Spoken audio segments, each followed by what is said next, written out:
It's okay.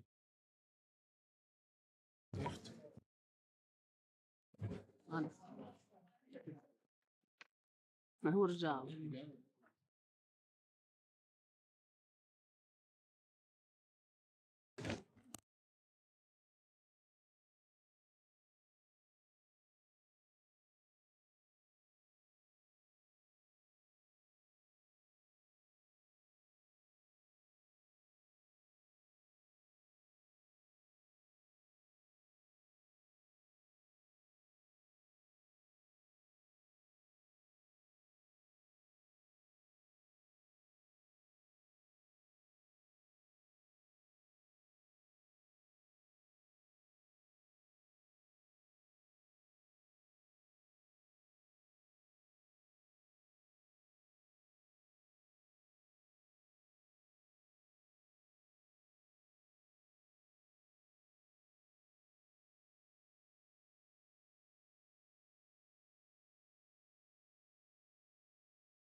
من تحت. Alan,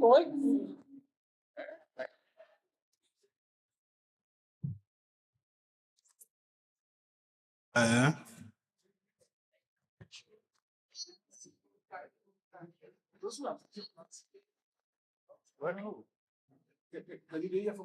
Yeah, I mean, yes.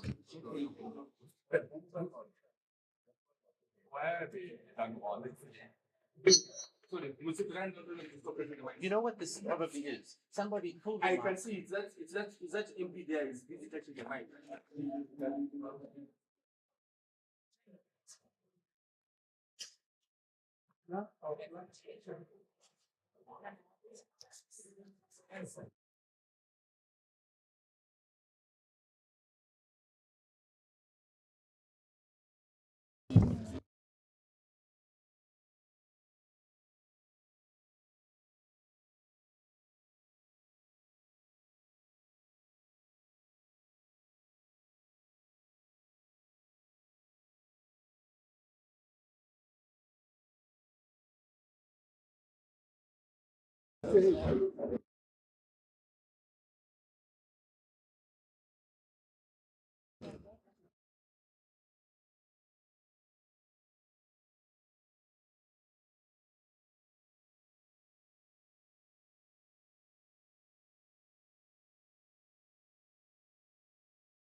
Love is making.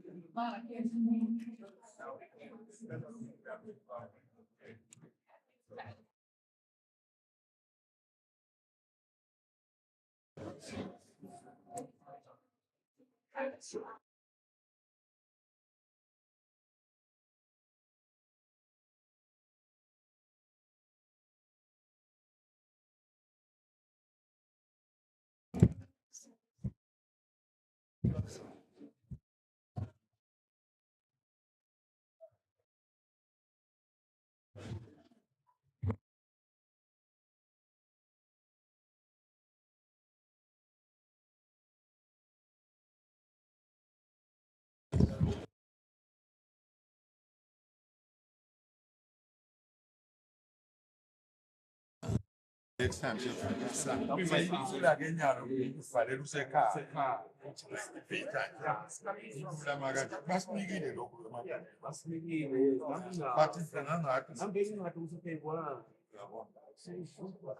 no, say go.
Test the mic.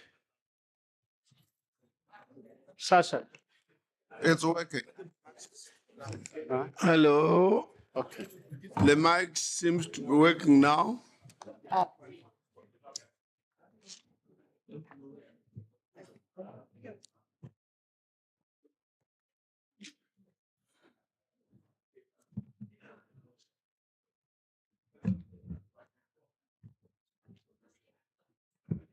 Hello. Interpretation, are you okay now? S-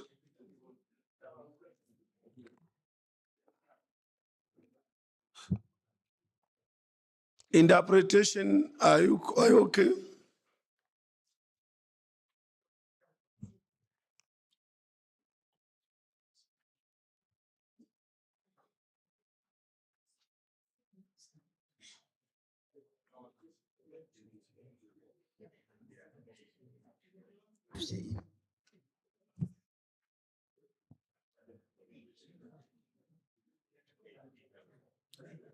I'm waiting for interpreters to give a signal.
Need to use that.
Years ago, in March 2004, the Pan-African Parliament was established as a legislative body of the African Union with a vision of fostering unity, peace, and prosperity across the continent. Today, we celebrate 2 decades of its journey and achievements. The establishment of the Pan-African Parliament amongst the African Union organs signaled a historical milestone and perhaps the most important development in the strengthening of the African Union institutional architecture. It laid solid grounds for the democratic governance and oversight within the African Union system and provided a formal platform for the peoples of Africa to get involved in discussions and decision-making on issues affecting the continent.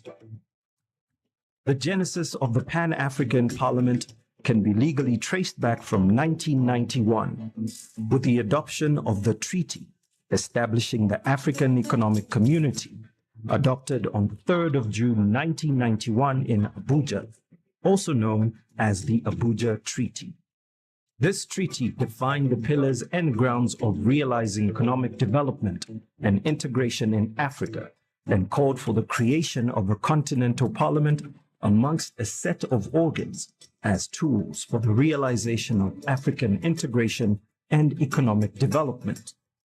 This call was re-emphasized in the Sirte Declaration of 1999, which called for the accelerated implementation of the provisions of the Abuja Treaty. At the time of the transformation of the Organization of African Unity into the African Union, the Constitutive Act of the African Union, in keeping with the vision of the signatories to the Abuja Treaty and the Sirte Declaration, set out the AU institutional architecture, which included the PAP. The Pan-African Parliament celebrated its 10 years of existence in March 2014, a year which coincided with the adoption on 27th June 2014 in Malabo, Equatorial Guinea, of the Protocol to the Constitutive Act of the African Union relating to the Pan-African Parliament, PAP Malabo Protocol, which once enforced will transform the PAP into a quasi-legislative body of the AU. While the PAP Malabo Protocol requires 28 ratifications for its end,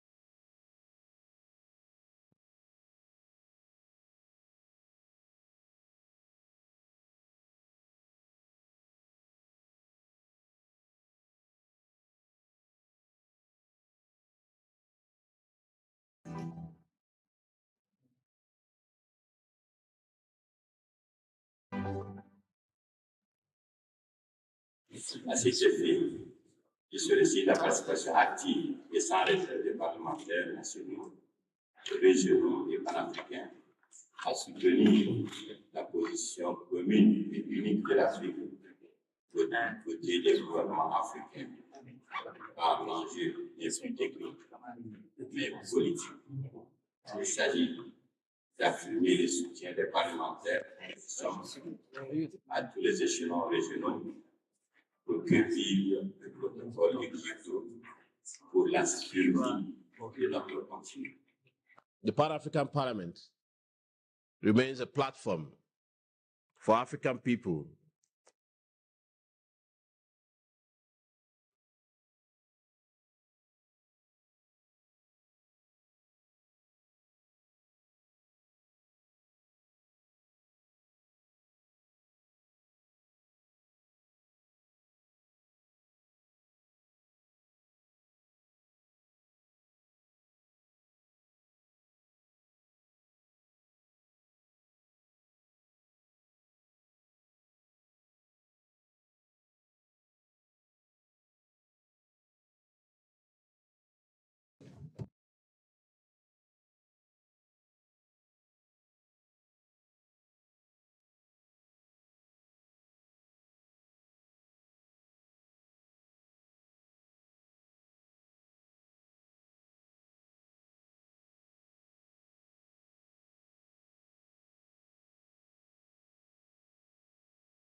That is rapid.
Ah, ça marche maintenant.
Je vais là.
back now.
Hein?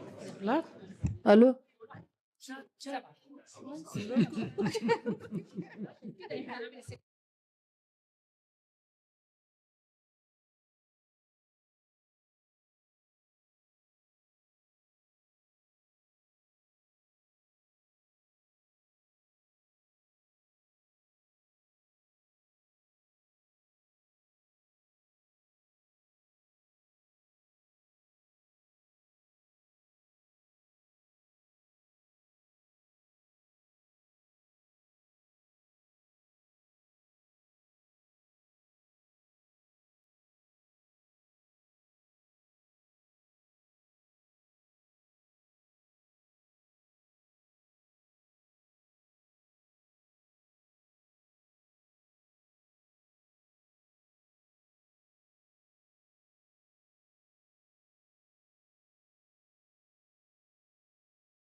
That's your speaking channel. What is it? Hello?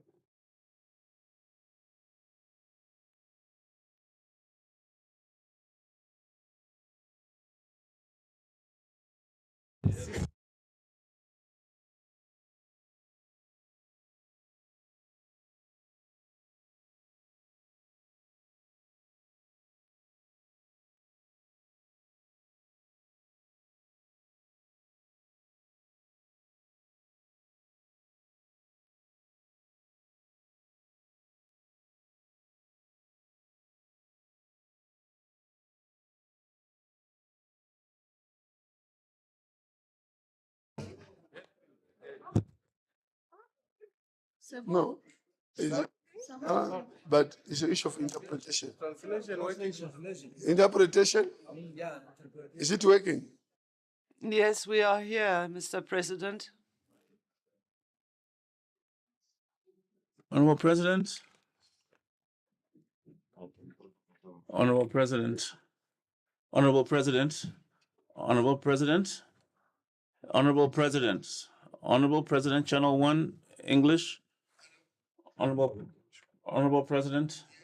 It seems that we're back on. The system is back on just now, so we should be able to try to resume. Thank you.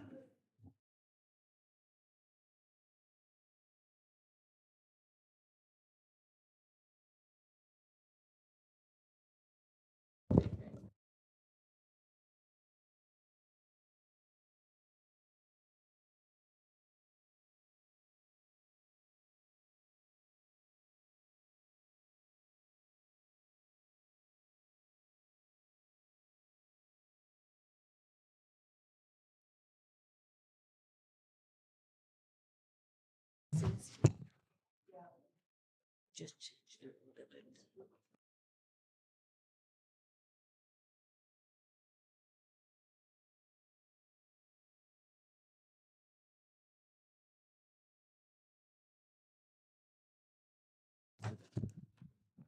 Honorable members, Madam Clerk and staff, we seem to be back to functionality. Can we ring the bells? Can we ring the bells? Just for a minute, we start.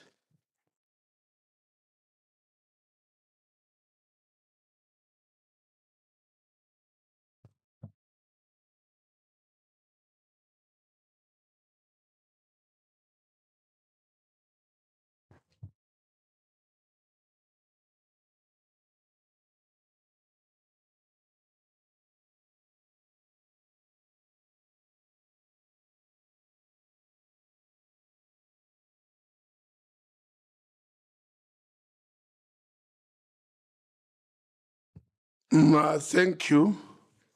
We have already had our moment of silent prayer and meditation. We can now move. And I want to thank the members of parliament for being patient and remaining in the chamber. I also want to thank the members of parliament and our staff led by the clerk for the excellent organization last night during our commemoration on the 20 years of PAP existence. A lot of MPs were very happy in terms of arrangements, and I want to say thank you very much for attending. And the attendance was overwhelming. The place was full. Again, I thank you, honorable members, that we work in a coherent and united manner. Thank you. Yeah, let's clap for ourselves. We did well. There are new MPs to be sworn in. So I'll allow the clerk to lead us on that order.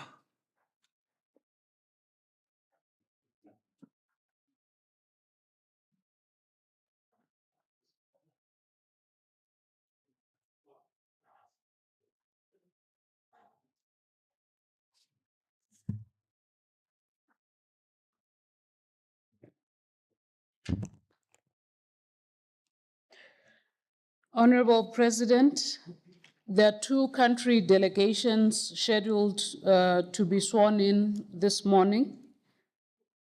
Under your direction, I'll call them in alphabetical order of their countries. The countries are Senegal and Zambia. Honorable President, from Senegal, Honorable Ousmane Thiam.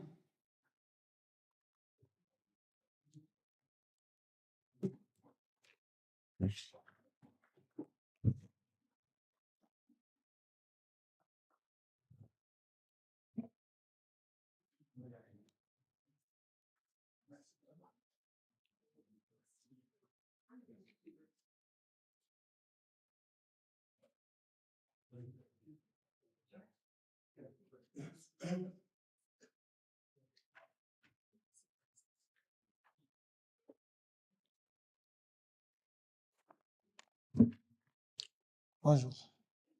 Moi, Ousmane Thiam, I, Ousmane Thiam, as a member of the Pan-African Parliament, swear that I will perform my functions as a member of the Pan-African Parliament to the best of my ability and with honor and dignity in the service of the peoples of Africa.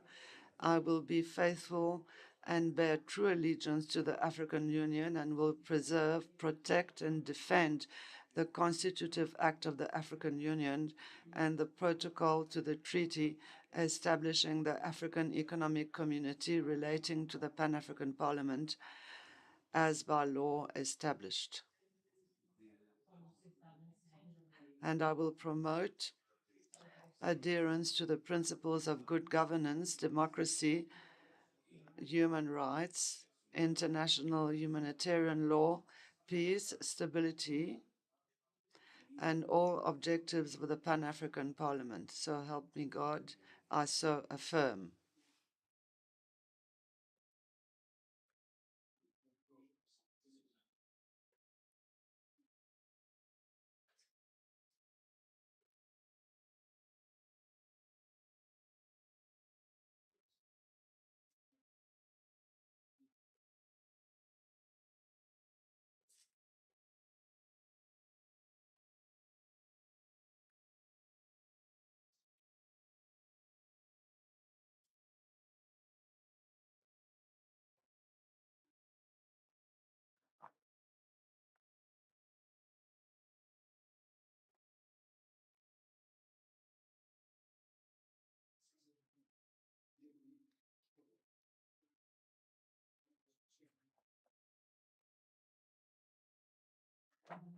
From Zambia, Honorable Jonathan Daka.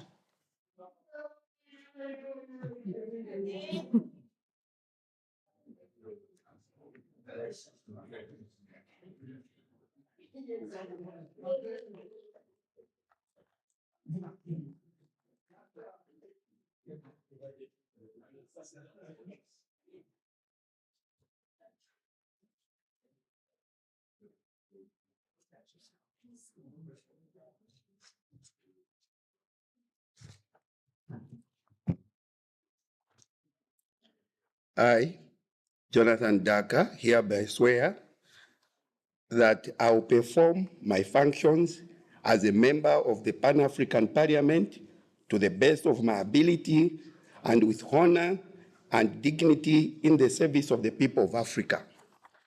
I'll be faithful and bear true allegiance to the African Union and will preserve, protect, and defend the Constitutive Act of the African Union and the protocol to the treaty establishing the African Economic Community relating to the Pan-African Parliament and by law as established. And I will promote adherence to the principles of good governance, democracy, human rights, international humanitarian law, peace, stability, and all objectives of the Pan-African Parliament. So help me God.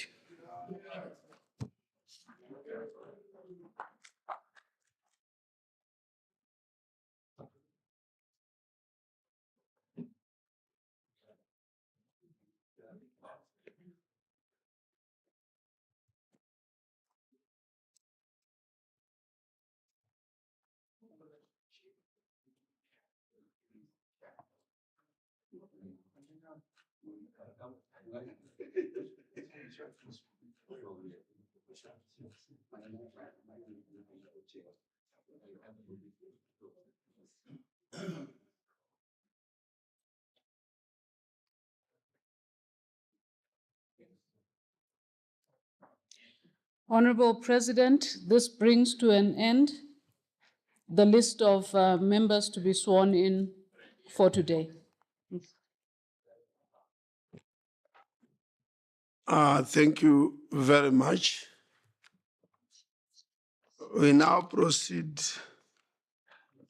and may I invite the following to enter the chamber. Our experts invited dignitaries and experts, and this is pursuant to the provisions of Rule 38.1 of the Rules of Procedure. And I invite Mr. Christopher Suna Kayoshe, Head of Disarmament, Demobilization, and Reintegration in the Security Sector Reform Division of the African Union Commission. You are welcome.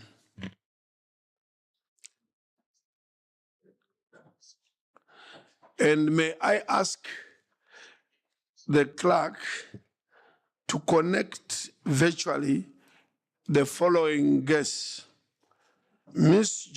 Jocelyn Nahimana, Security Sector Reform Expert at the African Union Commission; Mr. Samori Badona Monteiro, Senior Legal Advisor at the AUC Department of Political Affairs, Peace and Security of the African Union Commission; Mr. Lagzabe Bekele, Legal Officer, Office of the AU Legal Council of the African Union, So, Mr. Clerk, proceed to connect those that have announced. The clerk shall now read the first order of the day.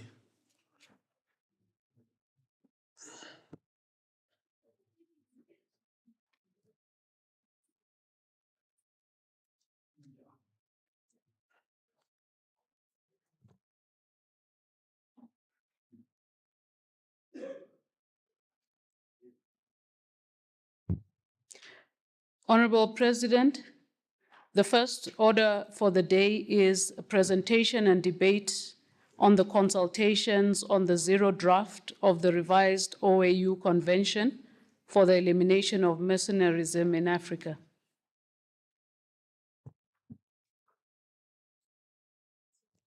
I shall now invite Honorable Dr. Sharif Al-Gabari, Chairperson of the Committee on Cooperation, International Relations and Conflict Resolutions, to make his presentation.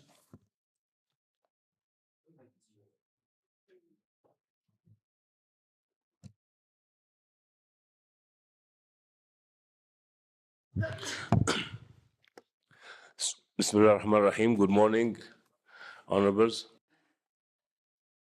Good morning. Good morning, Mr. President.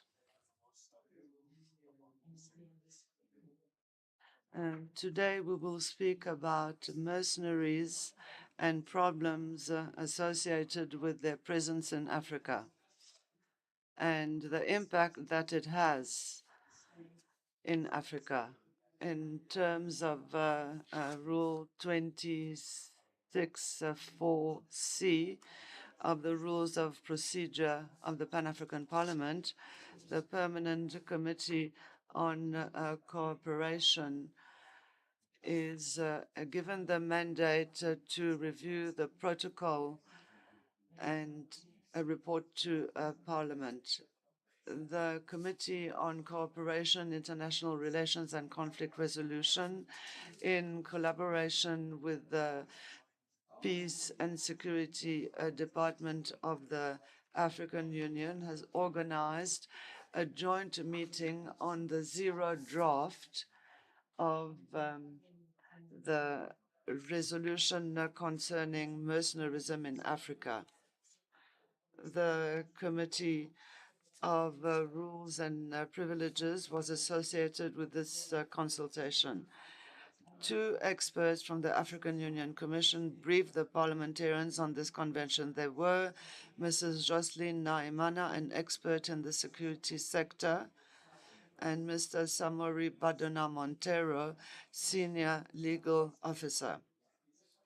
Following these two presentations, the parliamentarians were able to express their positions on the convention and formulated recommendations contained in this report. I should also like to thank the Vice Chair of the Committee on Cooperation for his leadership during that meeting. I was not present at that meeting. Thank you very much, Vice Chair of the committee.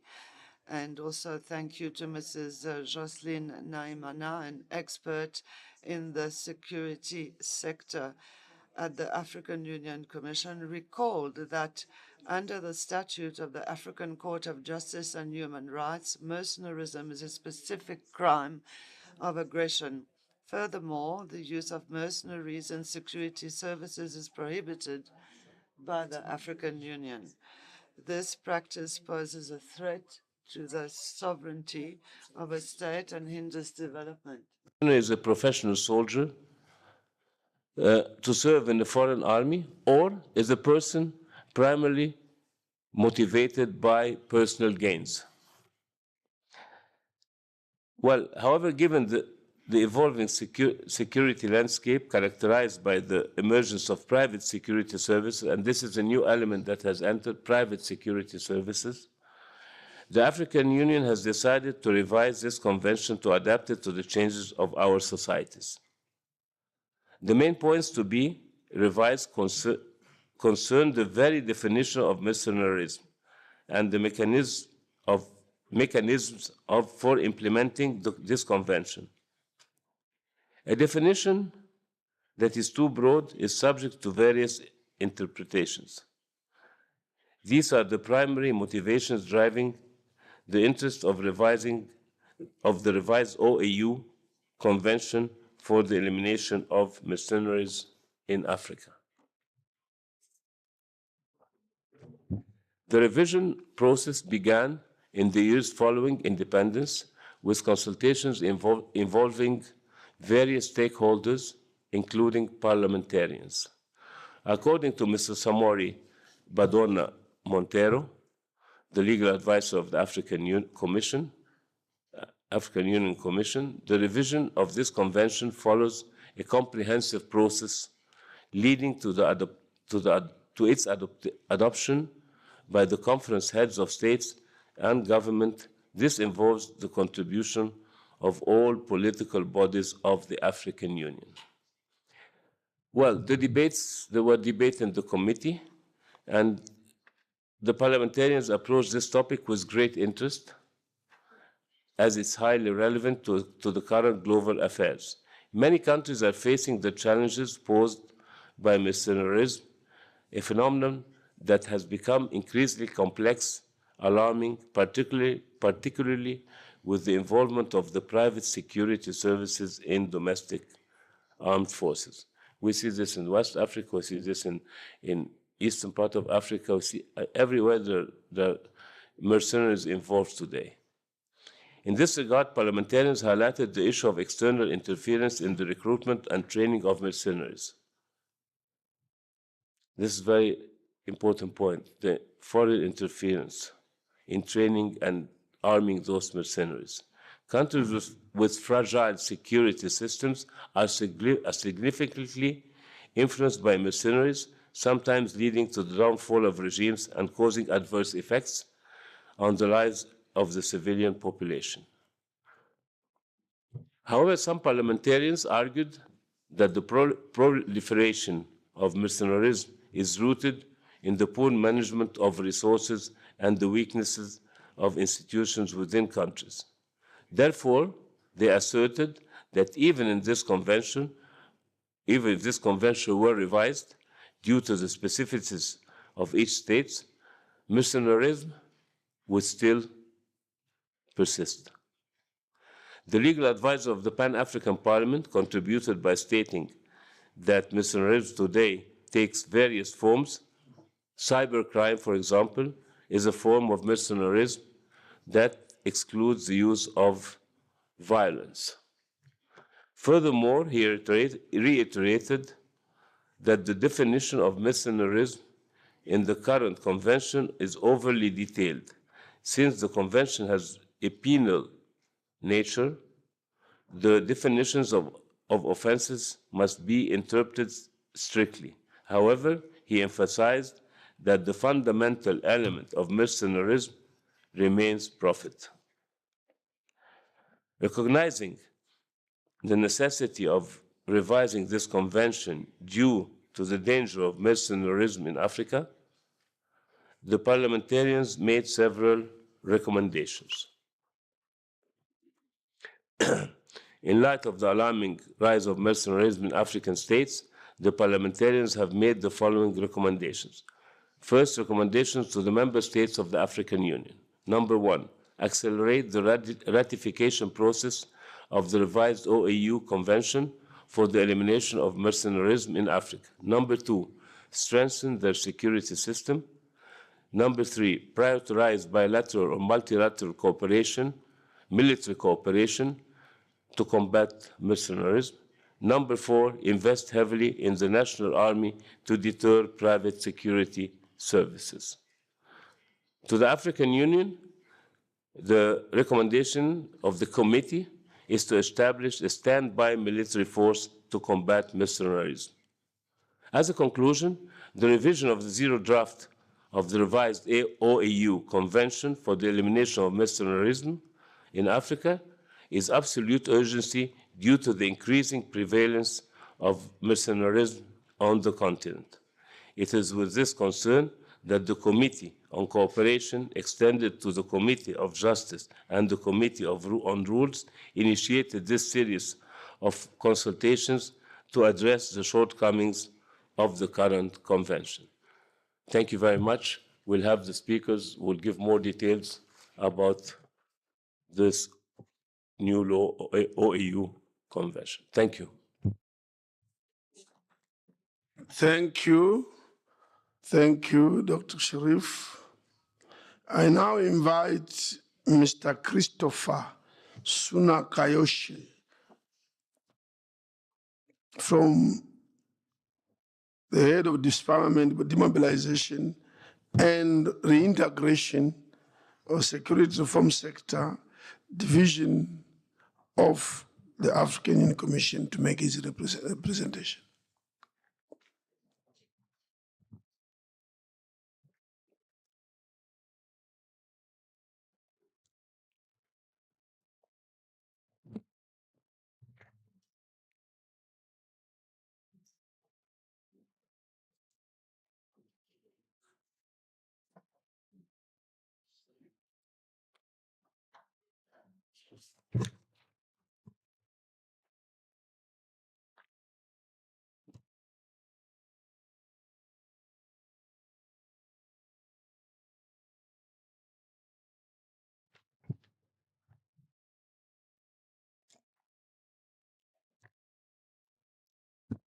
Mr. President, honorable members, thank you for inviting the African Union Commission to come to make a brief presentation. I'm here physically, but my colleagues are online, should there be input required. One, the current convention of the OAU for the elimination of mercenaries in Africa was adopted on 3rd July 1977, entered into force 22nd April 1985, and was registered with the United Nations on 2nd March 1990. It has 36 signatures, and 32 ratifications as of to date. Now, as the honorable member has just indicated, there's been a number of reasons why this convention should be reviewed. And this was an outcome of a meeting that took place in Cairo of the Specialized Technical Committee of Ministers of Defense and Security for Africa. The meeting took place in December 2019 and assessed that the situation on the continent in terms of mercenarism had went beyond proportional margins with foreign military operations on the continent, and also that some irregular foreign fighters were being used on the continent, and this necessitated the need to review the convention. The dominating conditions when the convention was adopted in Libreville, Gabon, 1977, the threat was largely because of colonialist and foreign powers that were trying to dominate African territories. But now it has been realized that the situation has changed very significantly. For instance, despite the assimilation of private military companies with mercenaries, it's very important to note that private military companies operate legally. They are recruited sometimes by government to address gaps that national defense and security institutions lack capacity to ensure safety and security. However, unlike the classic defense and security forces, these private military companies lack governance, lack regulations, and sometimes operate with relative impunity. We see these private military companies operating in maritime, providing services in the maritime service industry. We see them covering where mineral resources are sometimes sourced by governments. But now the continent is seeing an additional phenomena of foreign forces originating not only in Africa, but also globally. Another issue of concern is that Africans themselves are leaving the continent to go and give private or combat fight in other regions of the world. The recent war in Ukraine has seen Africans going to fight in that part of the world. Essentially, the impact of proliferation of mercenaries and affiliated companies or groups is often hidden in the agenda of destabilizing member states, to overthrow legitimate governments, to undermine governance and socio-economic development of African member states. Interventions in armed conflicts, also attempts to control natural resources. They are used to violate human rights and also promote neocolonialism ideologies. Now, that is largely the background of mercenaries. For instance, to mention a few, we have mercenaries from Europe, from Russia. These include like Asselgard from Germany, CISC and Academy from the US, IGS Defense Forces from the UK, Wagner Group from Russia, Omega Consulting Firm from Ukraine, within Africa, Derg Advisory Group from South Africa, and other. So within also. The essence of now, what is the revision convention attempting to do? I just want to delve into the actual convention and what was attempted to align. The process began by having two legal experts, one political science expert and one legal expert to review the existing convention with a view to update it so that it's able to respond to the existing challenges. Thereafter, there was consultation with member states' defense and military attaches based in Addis. They guided the process. Thereafter, the product that was provided was circulated in the Commission, both the Department of Political Affairs, Peace and Security, as well as our legal counsel. The outcome is that now we are consulting with the organs of the Union, and one of which the most important president is indeed the Pan-African Parliament. That's when the process began online 2 weeks ago. Essentially, I would say, although mercenaries were a threat to sovereignty during the early 60s, particularly in Central African member states where we saw an increase of mercenaries, most of whom were to dominate and to ensure that countries don't get independence. But now there is a need to develop new rules for international lawmaking on mercenarism and international crime.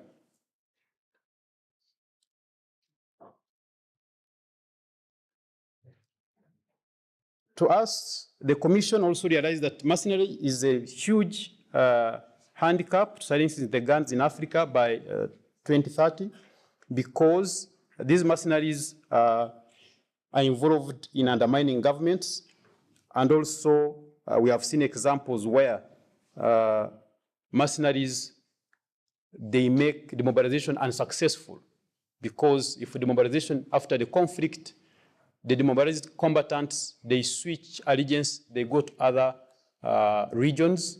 That's where we have a phenomenon of foreign fighters, and that makes recovery, even after conflict, very difficult, because these combatants keep on switching allegiance, going from one country to country, and that makes stabilization difficult.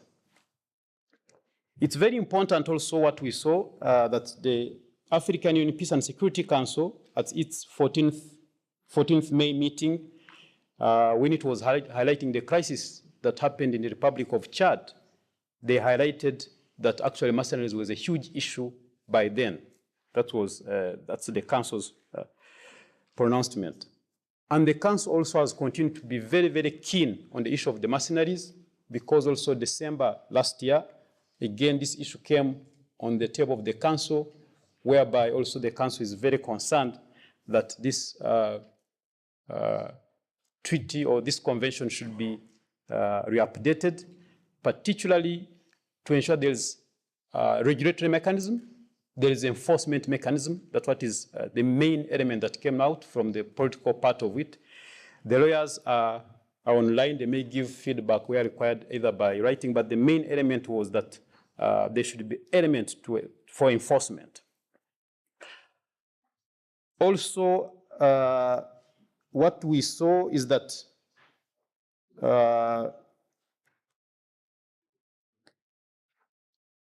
even on the global scale or the global continent, there's still a challenge. For instance, the UN Convention up to today has not attained ratification.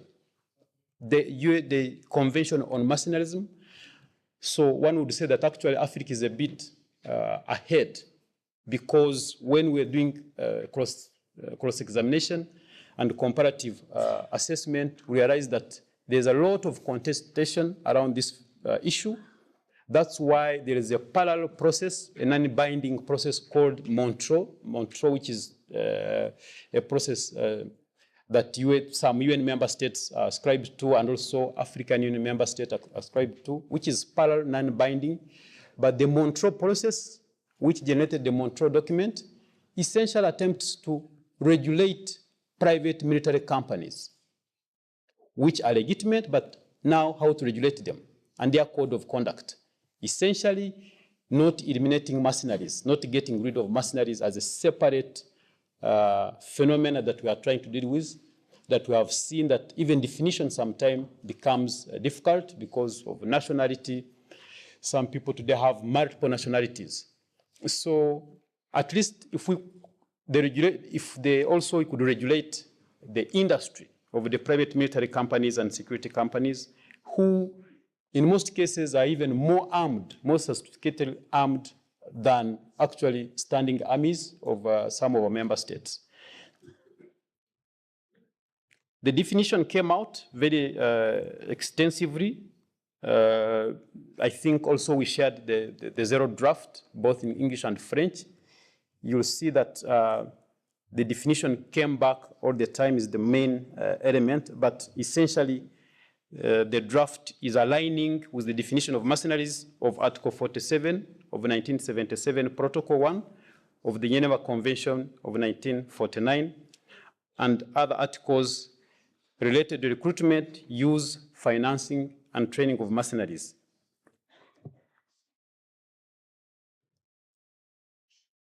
Also, during this process, proposals were made,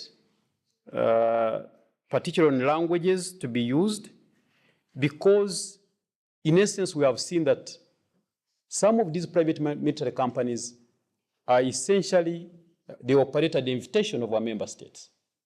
So how do we balance?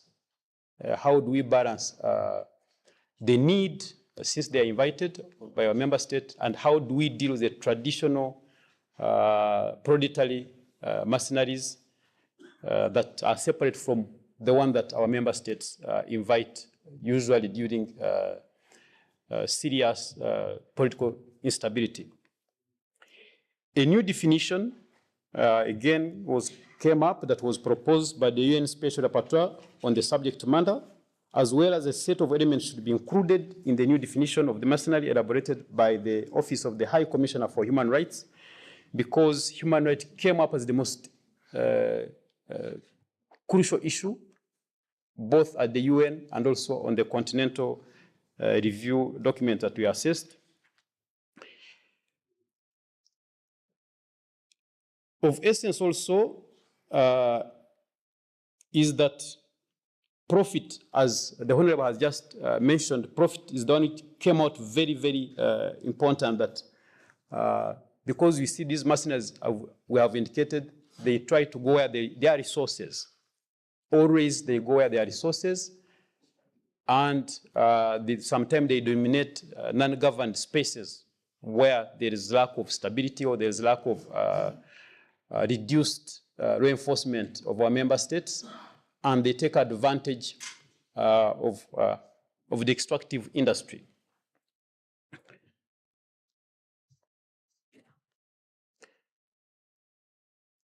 It's important also to highlight that among other the shortcomings of the convention, there's absence of proper enforcement mechanism beyond the domestic fulfillment of the treaty and obligation. So the new draft proposes a set of complementary mutually enforcing mechanism at domestic and regional level. At the domestic level, of course, it's inspired by existing international treaties in elaborating, obligating member states to adopt legislative, judicial, and administrative measures to give effect to the convention. It further elaborated on the state's obligation to cooperate in investigating, prosecuting, and also extradition of individuals suspected of involvement in mercenary activities.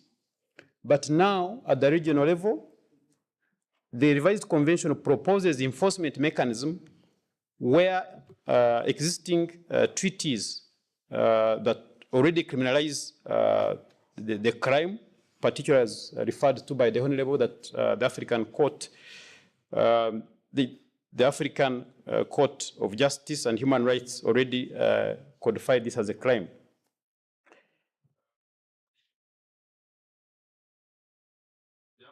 There is also a need to establish an independent committee for the elimination of mercenaries in Africa, which should be tasked with the monitoring, implementation of the obligation that will arise out of this convention. And also, it proposes the competences of the committee, which should include the ability to examine state reports on its fulfillment of the obligations contained into the treaty, and also ensure there is periodic fact-finding missions, and ensure that if there is dispute among states, those disputes are communicated through the provisions of the treaty. So, in brief, Mr. President and Honorable members of Parliament, those were the key areas that the revision looked at. We have shared the expanded document, and these are the steps that we are taking. Again, next week, the Peace and Security Council Military Staff Committee will be briefed further on this issue for further input, and also other organs of the Union, including ECOSOC, will be providing input in this process. The idea is to gain as much wide input in this process so that during the actual submission to member states expert for consideration, there is little need to have objections to some of the recommendations. I submit.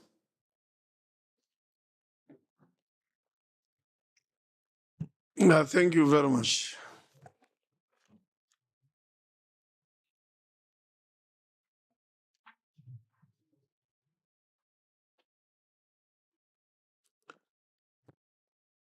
I invite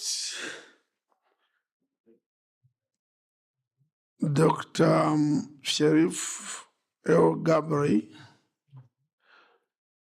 to present on peace and security in Africa and on the African Union common position on the UN Security Council reforms.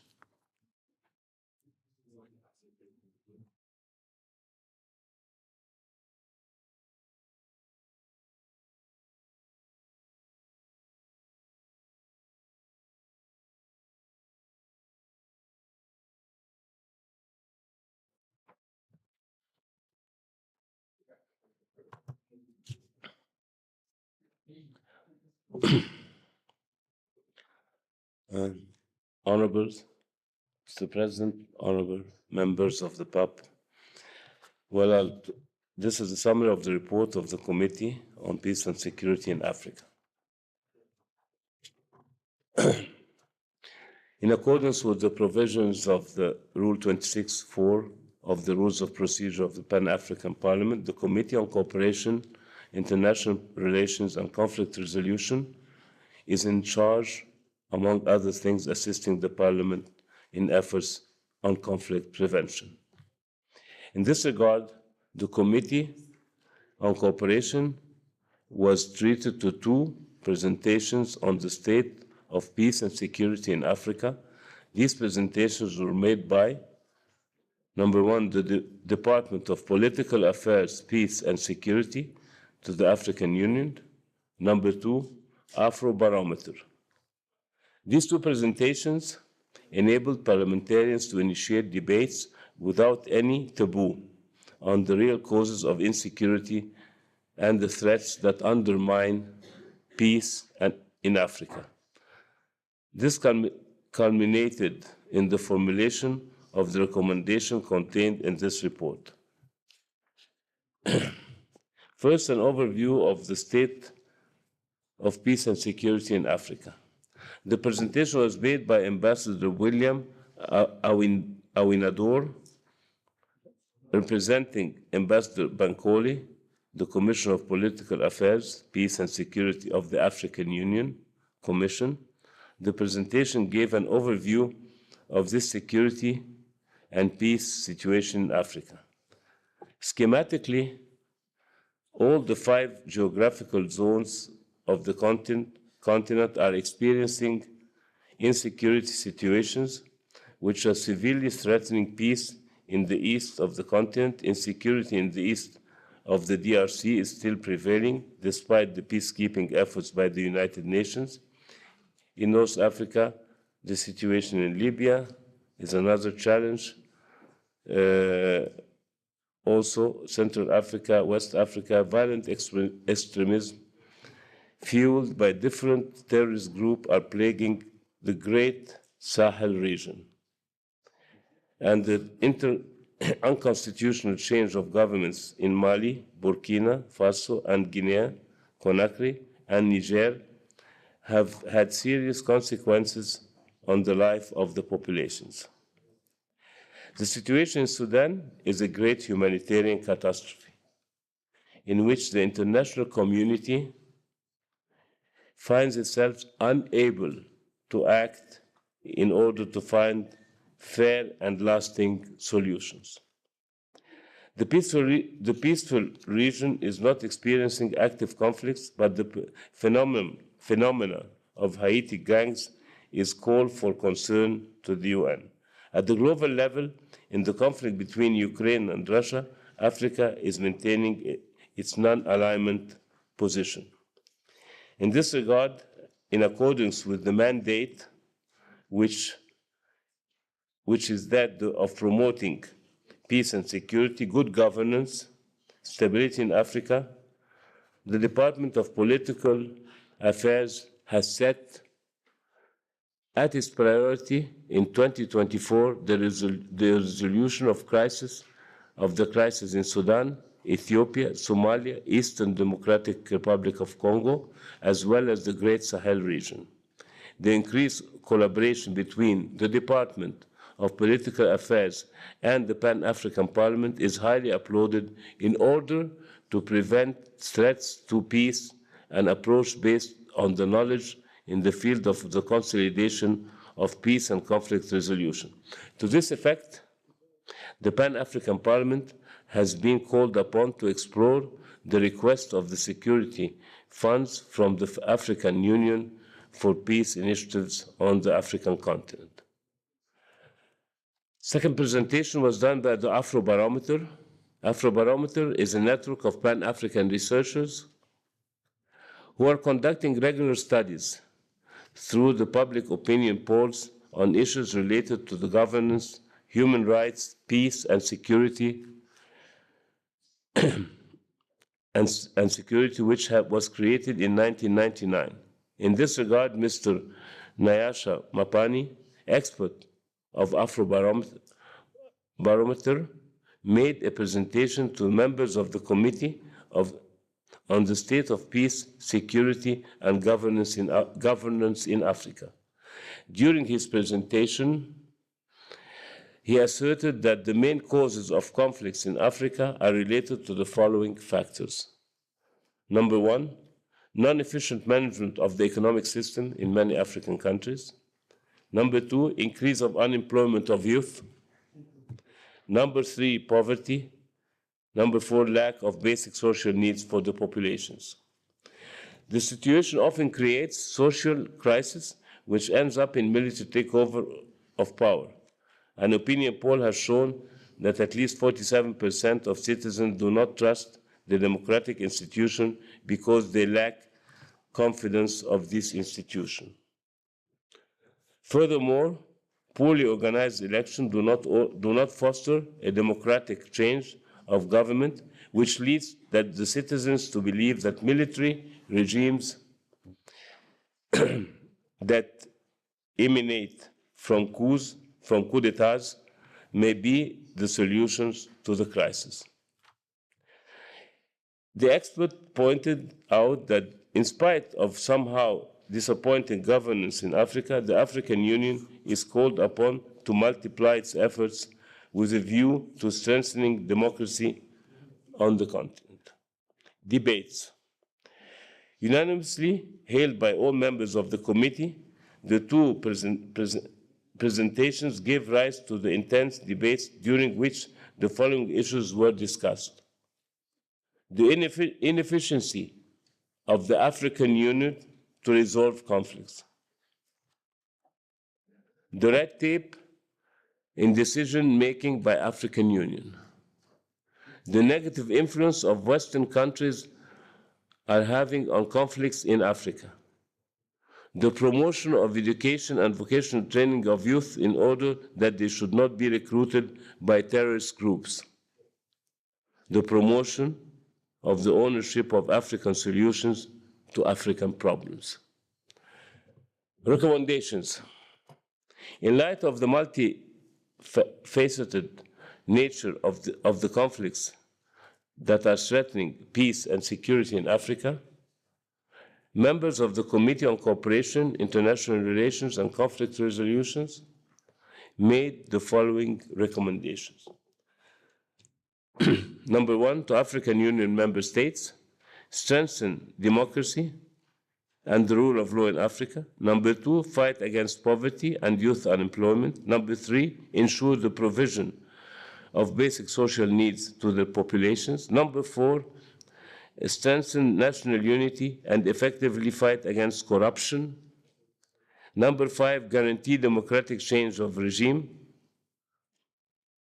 Number six, avoid foreign interference in the management of internal affairs.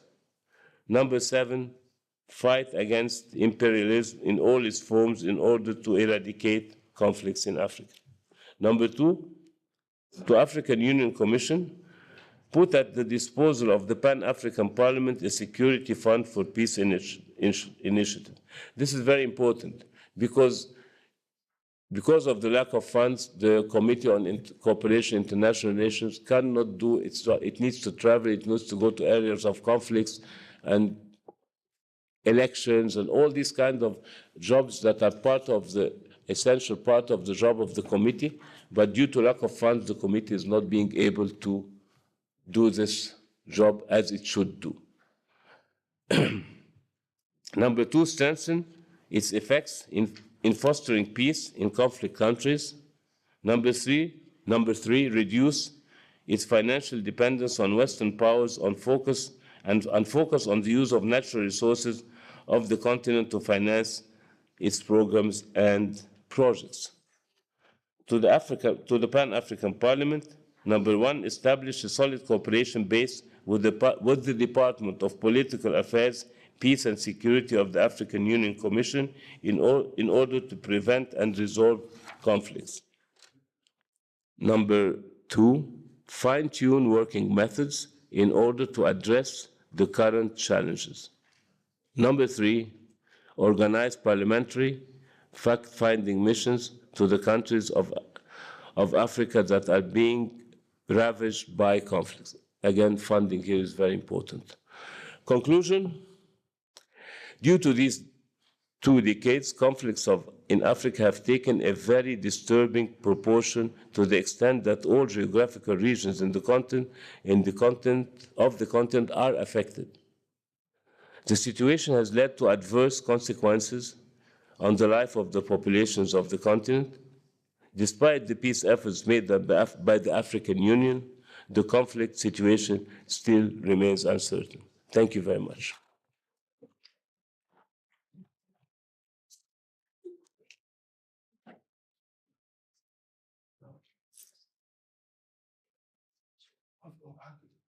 Thank you. Thank you very much. Thank you. Mr. Gani, come back. So now we're going to debate. Yeah, no, debate on the 2 first. Thank you. We now move to the list of those that have registered to debate on the 2 presentations. There are actually 3 presentations, 2 by Dr. Sharif and another by our head from the security reform sector in Addis.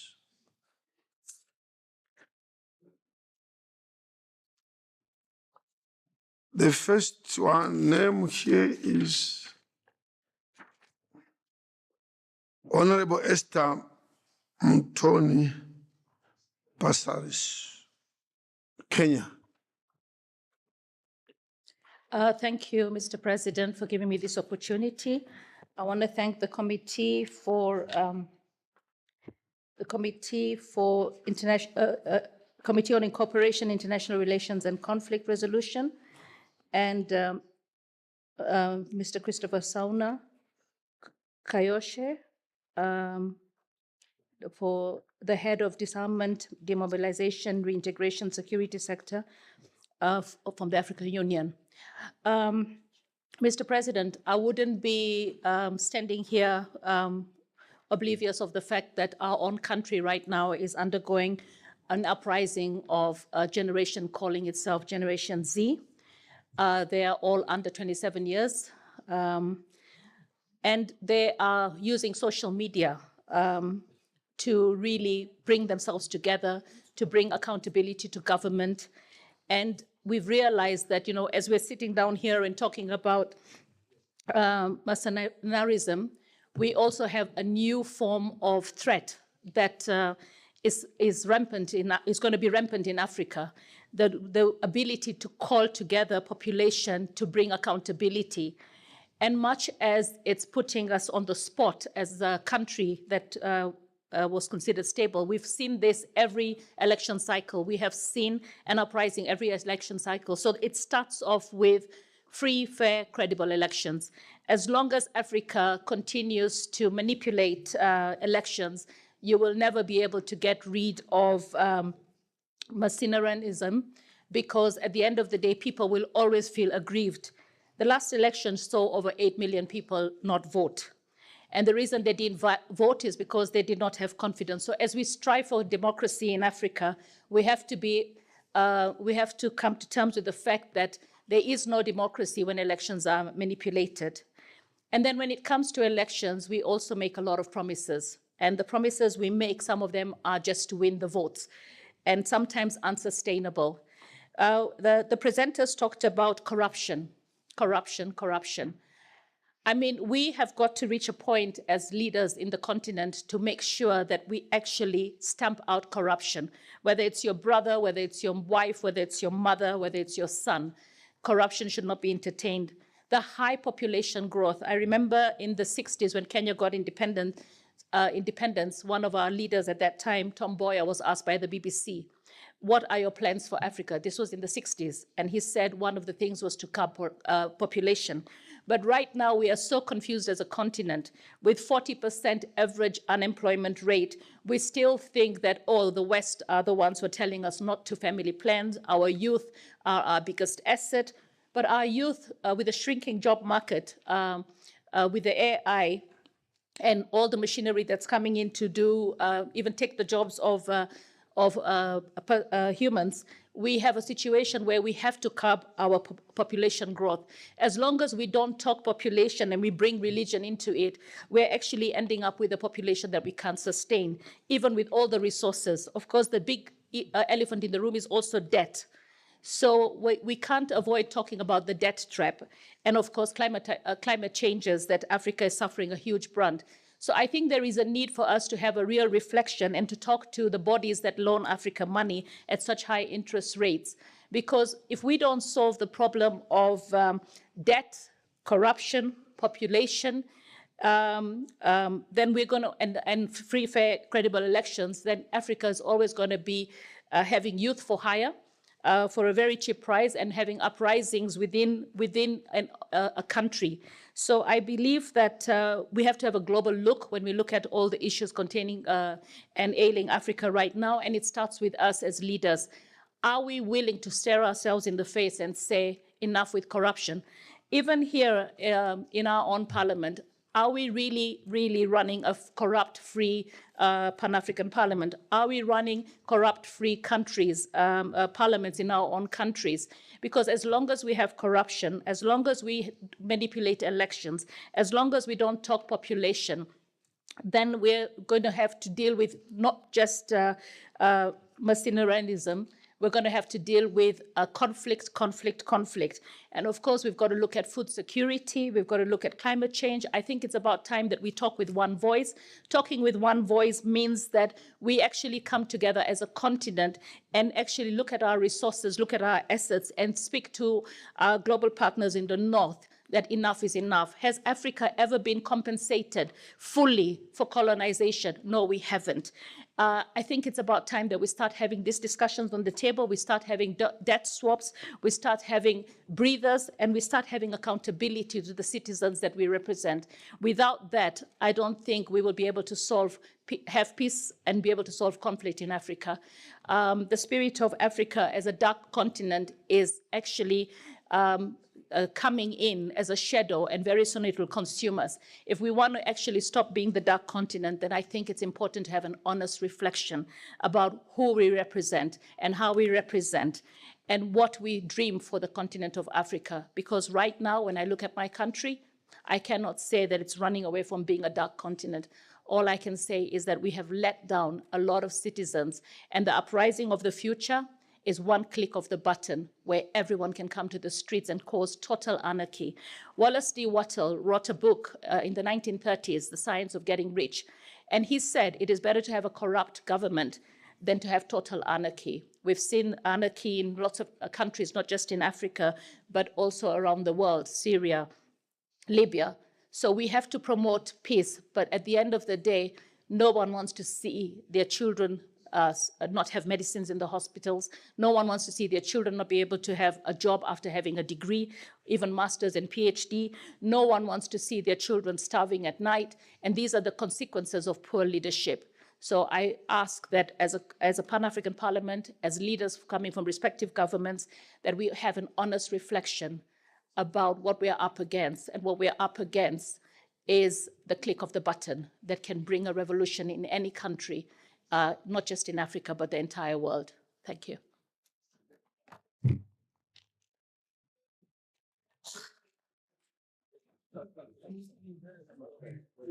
Thank you very much. Honorable Tafana Najo.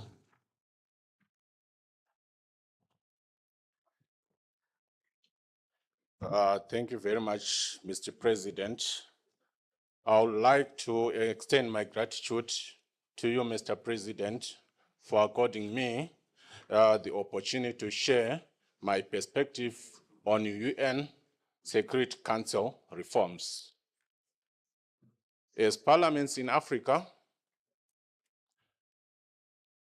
we urge the reforms to reflect the diversity of the international community, particularly ensure equitable representation of different global regions that are currently underrepresented in this important organ of the United Nations, such as Africa. A re-evaluation of the Council's composition and the distribution of veto powers should be undertaken to better reflect the geopolitical realities of the 21st century. This reform should seek to expand representation to include emerging powers and regions that are currently underrepresented, fostering a more inclusive and equitable decision-making process. Only through a more inclusive and representative Security Council can the United Nations fulfill its mandate of maintaining international peace, security in a fair and equitable manner. This is essential for the effective response to global security threats. Zimbabwe is guided by the 2005 African Union Eswatini Consensus, which represents the African Common Position on United Nations Security Council reform.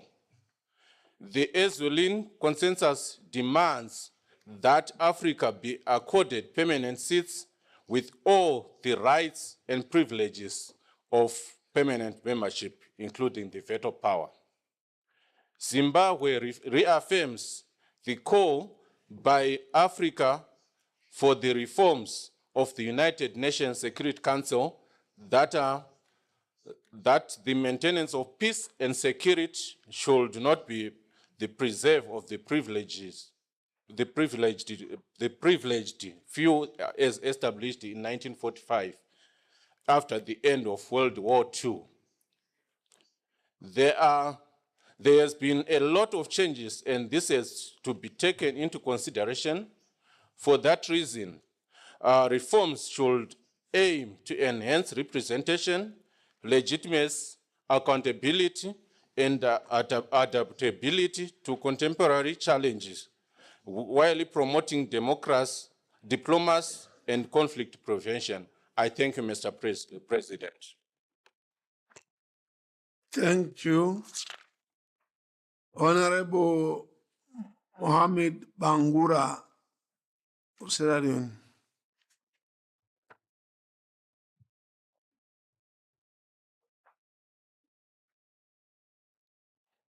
May not be in the chamber. Honorable Fadnon Leo Denny of Benin. Merci. Thank you, Your Excellency, Mr. President. I'd like to sincerely thank you for giving me the floor. I would also like to thank all the presenters for the quality of their presentations this morning on security, and mercenarism. Our continent needs peace between our populations, between brothers and sisters. And we are all aware that as long as there is conflict, there is not peace and development in Africa. Our founding fathers of the Organization for African Unity and the African Union were conscious of the fact that Africa needed to unite. Africa needs peace. Africa needs to develop. And this is why the issue of mercenarism is so important, because it continues and it continues to create conflict. And certain countries fall prey to mercenarism because of bad governance, because of bad management of our resources. This leads to coup d'etat after coup d'etat. And in certain parts of Africa, this is becoming a bigger and bigger problem and is leading to dramatic situations where we have borders that are closed. We have the loss of merchandise and of funds that go into the billions of dollars. And some countries have been suspended from the Pan-African Parliament and from participating in the Pan-African Parliament as a result of this situation. We have institutional coup d'etats that take place in West Africa and perhaps elsewhere in Africa, where our heads of state who stay in power change constitutions to be able to stay in power for far too long, are in part responsible for these coups taking place that lead to a terrible loss of life as well. And this situation is obviously contrary to the peace and the development that we want. And I am surprised that in some cases where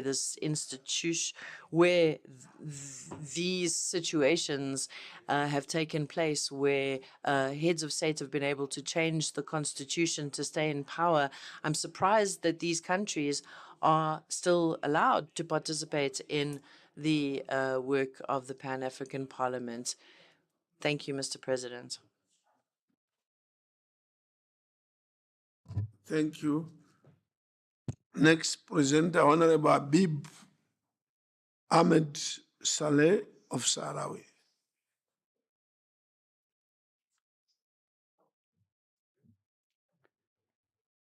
Merci, Mr. Thank you very much, Mr. President, for giving me the opportunity to speak to this august House. I will be speaking about on 2 points. Firstly, I would like to ask a question, and then I would like to make a comment. The first question is to the Ambassador Bankole Adoyi, Commissioner for Political Affairs, Peace and Security of the African Union.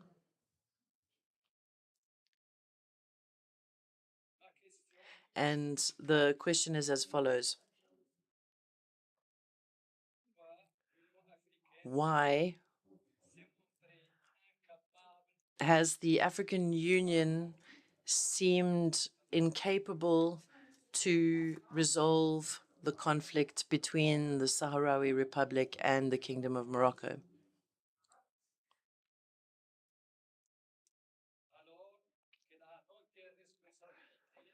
the African Union has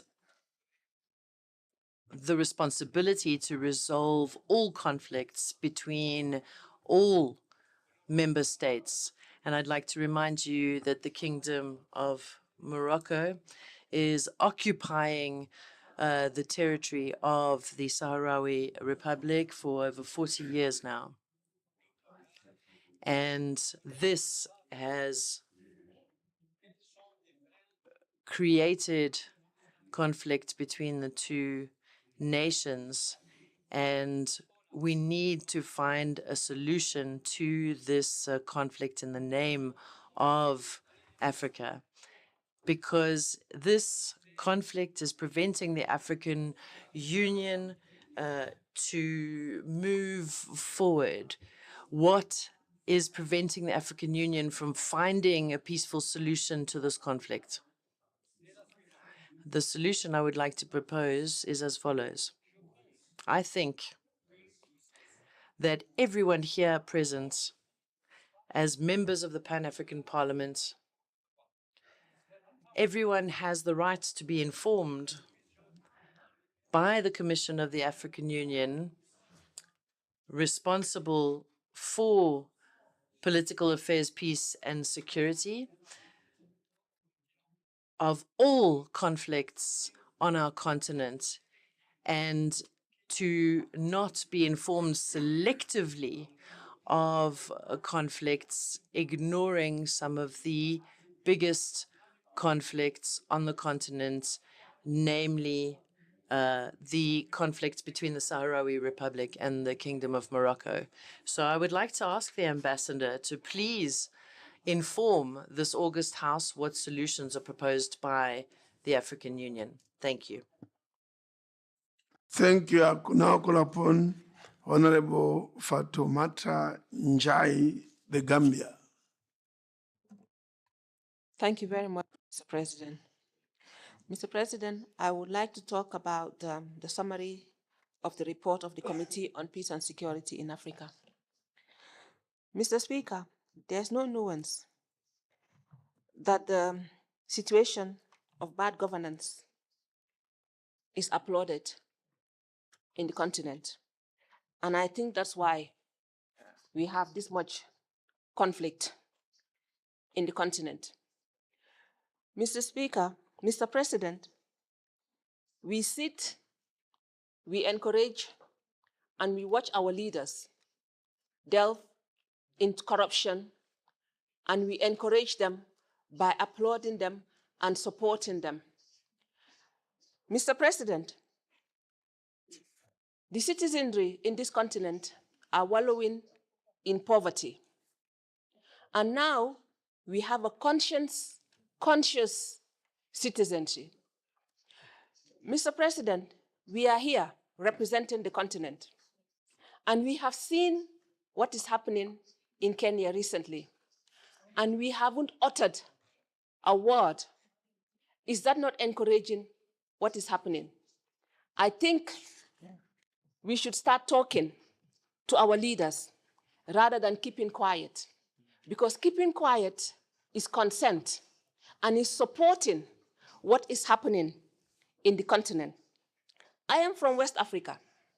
I have been at the ECOWAS Parliament for 7 years. Everything that has happened in the sub-region has been under our watch. We have sat down watching part of the Sahel leave the ECOWAS sub-region. We can't do anything about it. You know why? Because over 300,000 people are sitting, being guided by 15 heads of states at the authority of the ECOWAS. Instead of telling truth to power, we applaud ineptitude, we applaud corruption, and we applaud bad governance. We have witnessed the reasons for coup d'etats in the region. What brought these coup d'etats? Change, unconstitutional changes of their constitutions, which the citizens have repeatedly said no to, and have been ignored by the leaders or by the people in power. Mr. President, there is lack of respect for the rule of law by our leaders, and we applaud them. When they come and they do everything, instead of pointing fingers, instead of punishing them, we applaud them by rigging election to make them win and come to power again. Mr. President, our countries are under threat, and this continent is undermined, not by the poor population, but by its leaders. And I think as a Pan-African Parliament, we should call them. We are here talking to ourselves as MPs. Where are the commissioners of the AU? They should be here listening so that they should go and report and implement what we say. We are directly elected by our people. We are the voices of the African citizens. But who is listening to us? We are here talking to ourselves, and then we go back home.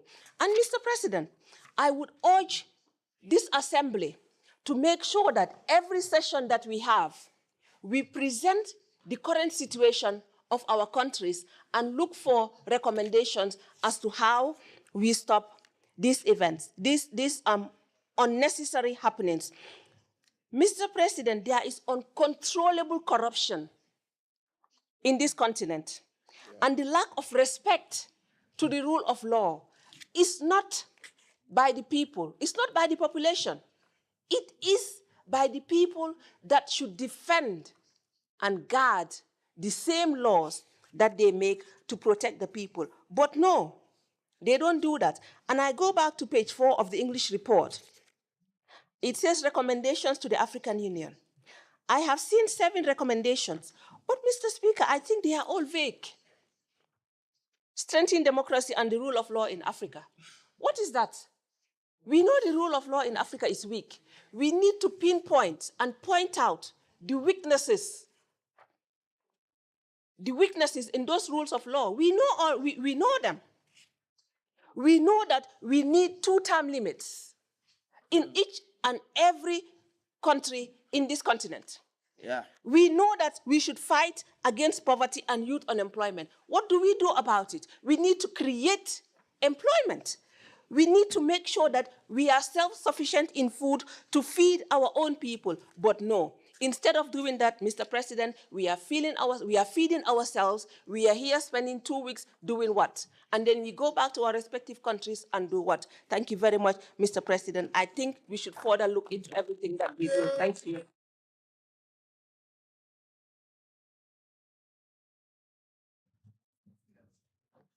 Thank you. The next presenter is Honorable Nikaise Fagnon. The system, Fagnon of Benin. Yeah. Merci beaucoup, Monsieur le Président. Thank you very much, Mr. President. Good day, dear colleagues. I'm going to go straight to the point. When we discussed Agenda 2063, we spoke about an Africa living in peace and security. And today we had the opportunity to listen to 2 presentations on peace and security. And I would be remiss if I didn't draw the attention of this House to the fact that we are going to need to look at history and look at the different types of mercenarism that we have in Africa. In the 70s, our countries were affected by mercenarism, and my country, Benin, was a victim of this mercenarism. And today, we seem to have forgotten that this mercenarism has changed its face. There are different groups that exist today. There are terrorist groups that terrorize our populations. We are the prey of violent terrorist groups, and we need to include those as groups of mercenaries active on our continent.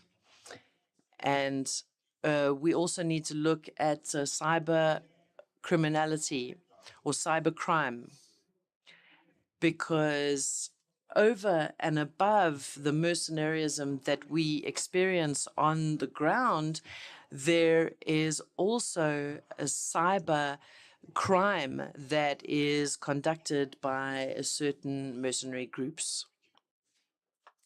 And we need to add this to our definition. We need to work together as a group to fight terrorism in Africa, to fight cybercrime in Africa. And I would really like to draw the attention of the members to this fact. West Africa and Sahel countries are the prey of terrorist groups on a daily basis. And what are we as Africa doing? What do we plan to do? I am pleading that for ECOWAS and the African Union to do something about this situation. Thank you. Thank you. Our next speaker is Honorable Senator Professor Abdi Ishmael Samata of Somalia. Thank you, Mr. President. I have 4 points to make. First one is how we do work in this House. It will be more efficient and useful to distribute the speeches that are read to us when we come here the night before. So we use the time more effectively and efficiently. So if we had these documents last night, we could have read it, and then a summary can be read here, and we can be more effective in that manner. So I hope the House will take that on board.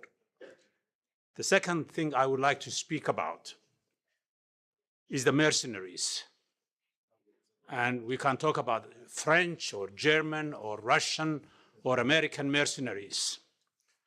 The largest creators of violence and terror in our continent are internal, not external. And the basis of that is the bad governance that my sister from the Gambia spoke about.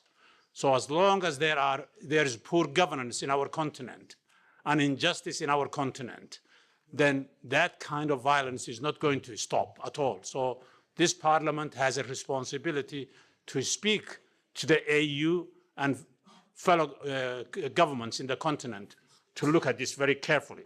Injustice is the basis of poor governance. The third question I would like to raise is the way in which we frame problems. So if I can use the African Union as an example, I'm not too sure whether we have such a complex, inferiority complex in our continent that we like to mimic things that others do, another organization. So we have the African Union. It's a copycat of the European Union. Okay, and then we have all of these big organizations for which we don't have any support, internal support. So we go to the European Union with our sort of hands up for charity. And we expect the European Union to do our work and support our work, the kind of work that will challenge the European Union, that will challenge the Americans and challenge the Eastern Russians and others. So I think mimicking can never, ever produce authenticity in Africa. So we may want to create smaller programs that we can fund ourselves, and that will be more effective, and over time we can grow. The Chinese didn't get there by asking for help from the European Union or the Americans or anybody else. They started small and grew that internally. So framing the problem is the first sort of a resolution to the problem. And the last thing I would like to say, in speaking about small. Grant you an extra 1 minute.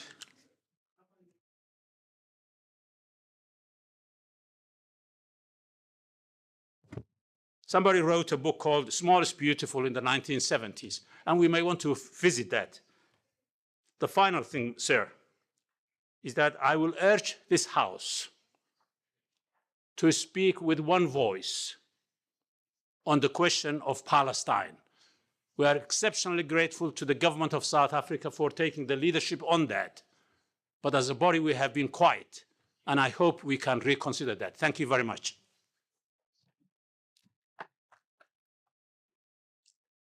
Thank you. Just to remind members that you are given 3 minutes only for your submission. After 3 minutes, the mic will switch off. The next presenter is Honorable Senator Jean-Marie Nibira TJ. Merci, Excellence. I thank you, Excellency, for giving me this opportunity to take the floor and express myself on mercenarism. As you noted it, the elimination of mercenarism in Africa is a good thing.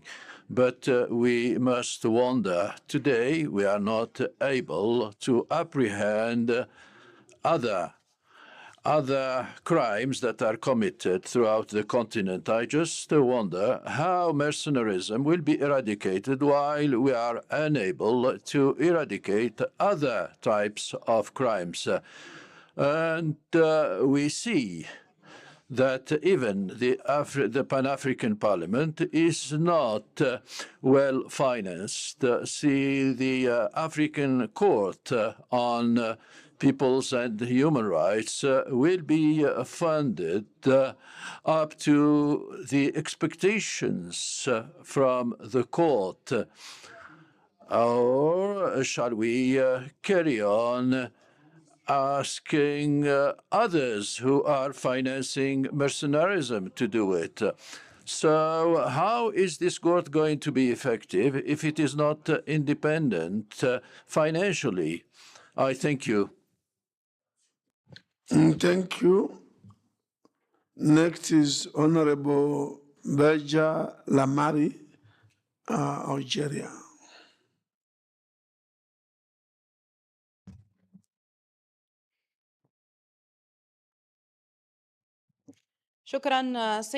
I thank you, President of PAP, Chief Charumbira, for raising this issue on consultations on the primary draft on the OAU on the eradication of mercenarism. We know very well that the African Union does not have the necessary competence to sort out the disputes in Africa and under the pressure that is exerted by European states on conflicts in Africa.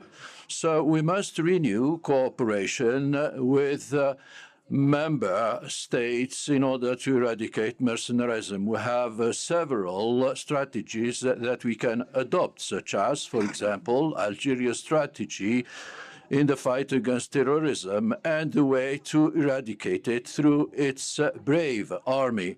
Africa must very urgently work towards good governance, such as, for example, such as investing, for example, in national armies and also strengthen defense throughout Africa. We must also broaden the scope of cooperation in the field of security and most particularly cybersecurity and also networks against cyber attacks. There are also several military coups in Africa where several regions are suffering from insecurity, which threatens peace because of the absence of an effective strategy by the African Union.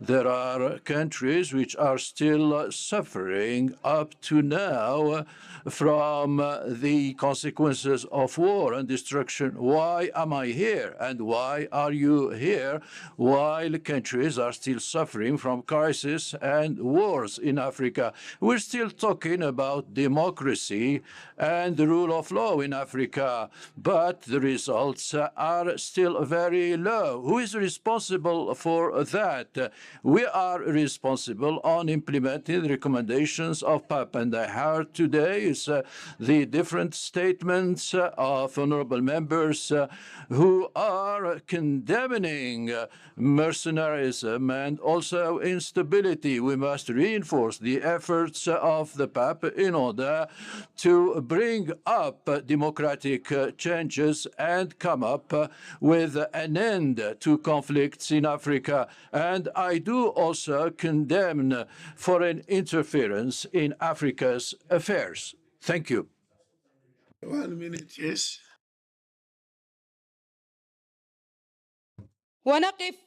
We do stand, as I said, we condemn foreign interference into Africa's countries' affairs and do stand against Zionism. And here I would like to appeal on the Pan-African Parliament in order to strengthen cooperation with the Commission of the African Union in order to prevent conflicts, and appeal also the Pan-African Parliament to stand with the brave Palestinian people in order to achieve an immediate ceasefire in Gaza. Thank you. Thank you, Honorable Kantuntu Abdu, Uganda. Thank you very much, Mr. President.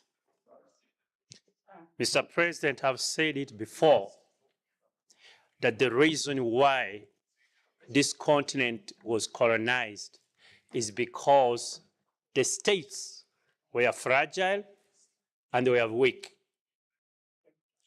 The biggest challenge we have today is how much are we investing in state security? How much are we investing in the capabilities of our armies? How much are we investing in the regional state securities?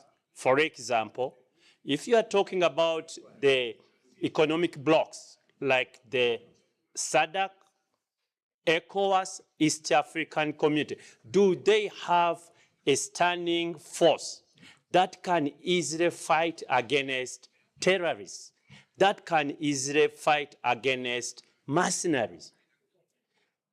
Mr. President, if we don't invest in Africa's security, then the future is very bleak. Our only security is to invest in our own capabilities, in institutions that can protect our people, in institutions that can protect the property, especially if we have minerals, we have natural resources, which other interest groups are interested in. We have no choice. We must invest in state securities.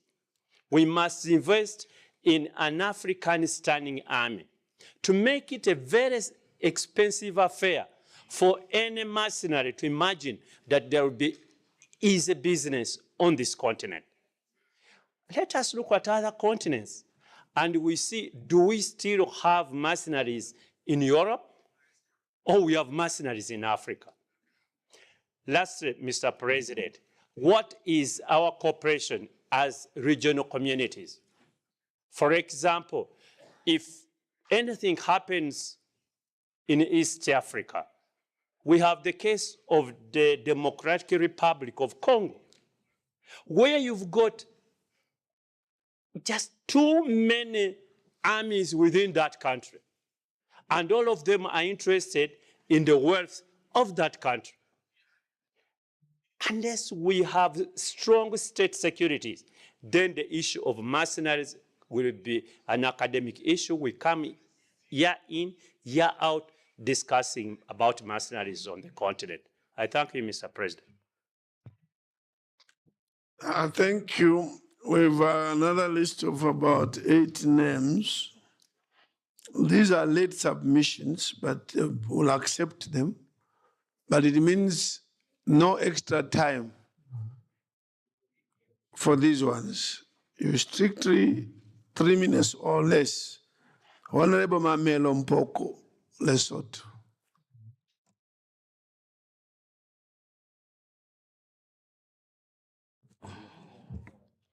Thank you, Mr. President. Good morning. I am Mamelo Mpoko from Lesotho. Unfortunately, my name was not late. It was misplaced. And we had to review that this morning. So that is the case. I was, hi, this is heavy. The security within our continent, the conflicts within our continent, the organized groups that kill unmercifully others, it's difficult to root out from our continent. Youth are used by both outside people from Africa and the inside perpetrators because of unemployment. Rule of law has been cancelled in Africa. Corruption is at the top. And inefficiency use of our natural resources is one of the worst sickness our continent have. What are we going to do as a continent if Pan-African Parliament is not taken seriously by its parent AU? What are we going to do to protect our resources, both human and natural? Looking outside Africa, we see riches from Africa. Looking inside Africa, we see. Thank you. Honorable Ayman Ben Salah, Tunisia.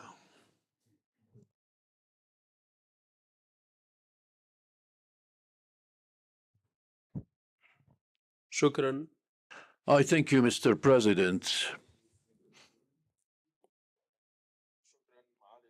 I thank you, Dr. Sharif Al-Gabali, head of the Committee on International Cooperation. We're talking about arms mercenaries, but we're not talking about opinion mercenaries, those who interfere into the affairs of our countries and those who intervene in order to create instability. So before talking about arms mercenaries, we must talk about opinion mercenaries, and these must be included in the report. Those who intervene on behalf of human rights and freedoms while the human rights are ignored in their own countries, and the world has seen the non-respect of human rights when against those who have stood with the Palestinian cause and those who have condemned the massacres that are perpetrated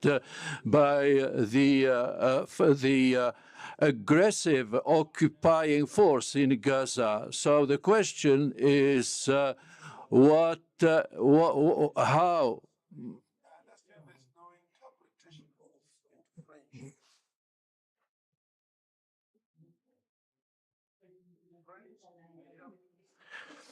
It's coming through, Mr. President.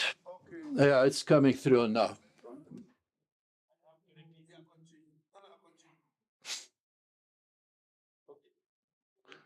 So I was saying that as concerns peace and security, what did the head of state and government do in order to empower their youth? We're talking about the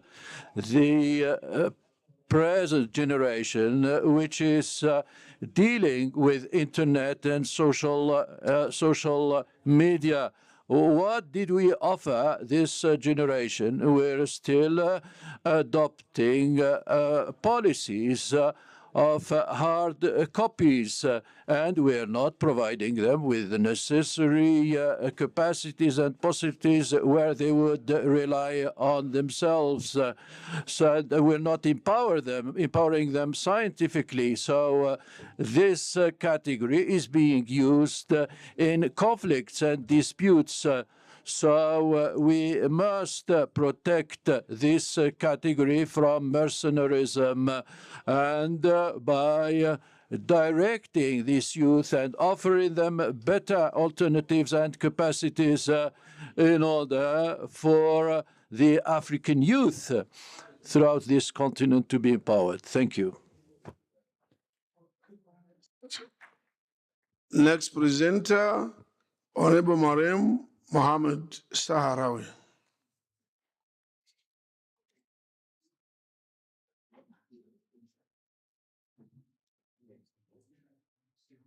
She's not in the chamber. Next presenter is Honorable Hannah Benka, Morocco. Shukran. I thank you. I thank you, Mr. President, ladies and gentlemen, members of Parliament. I thank you, Mr. Sharif, for the good presentation which you made and the efforts that are being made within the committee. And I would like to say here that in order to face up all the security challenges which Africa is confronted with, is one of the key issues which are embraced by the Kingdom of Morocco, that is the fight against all forms of terrorism, and also works for the instauration of peace and security. The Kingdom of Morocco is committed to continue its cooperation with the African Union in order to meet the aspirations of Agenda 2063 and also the goals of the United Nations for Sustainable Development, and also the Kingdom of Morocco enshrines the leading roles and particularly leading the peace, and it hosts all the meetings that are working in that direction in order to work for economic development. These efforts will undoubtedly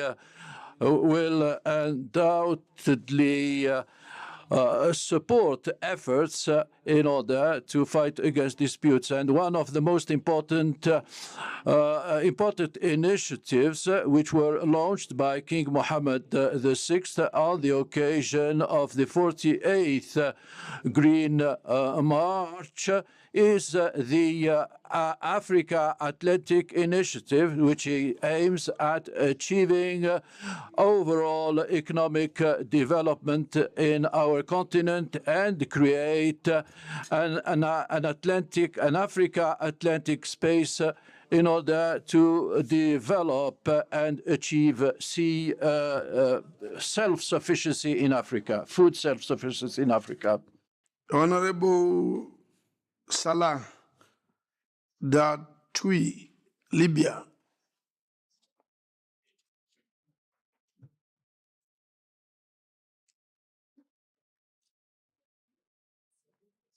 Not in the chamber.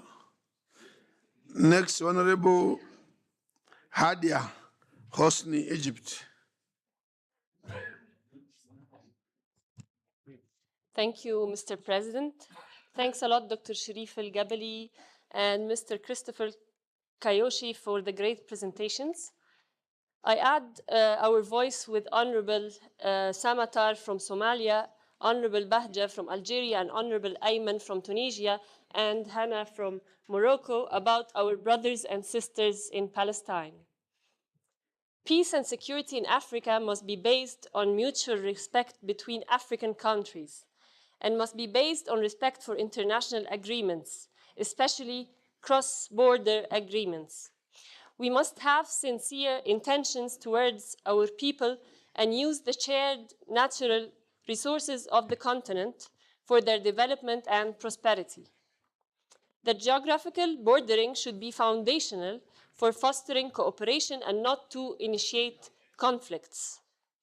We believe that we, on the African continent, could prioritize our common interests and participate in development in a way that achieves the interests of our people.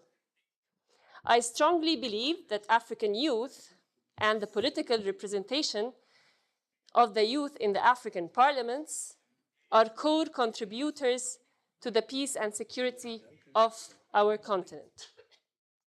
I'd like also to shed the light that yesterday we were celebrating in Egypt 30 years since the foundation of Cairo International Center for Conflict Resolution that cooperated with 30 different African countries for sustaining peace.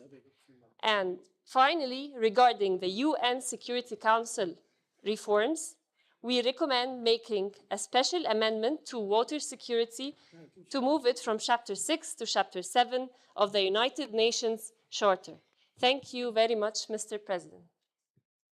Thank you, Honorable Yosri Bamas, Tunisia.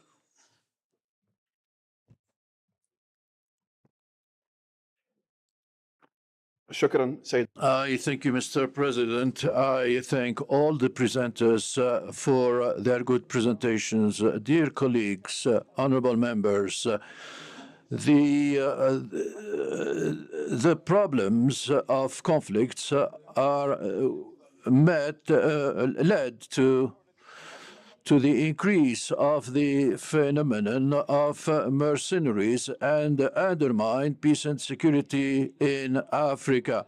And this and mercenarship has taken a character of arms and also opinion mercenarism through social media using human trafficking. And maybe the fight by Tunisia against phenomenon has encouraged attacks.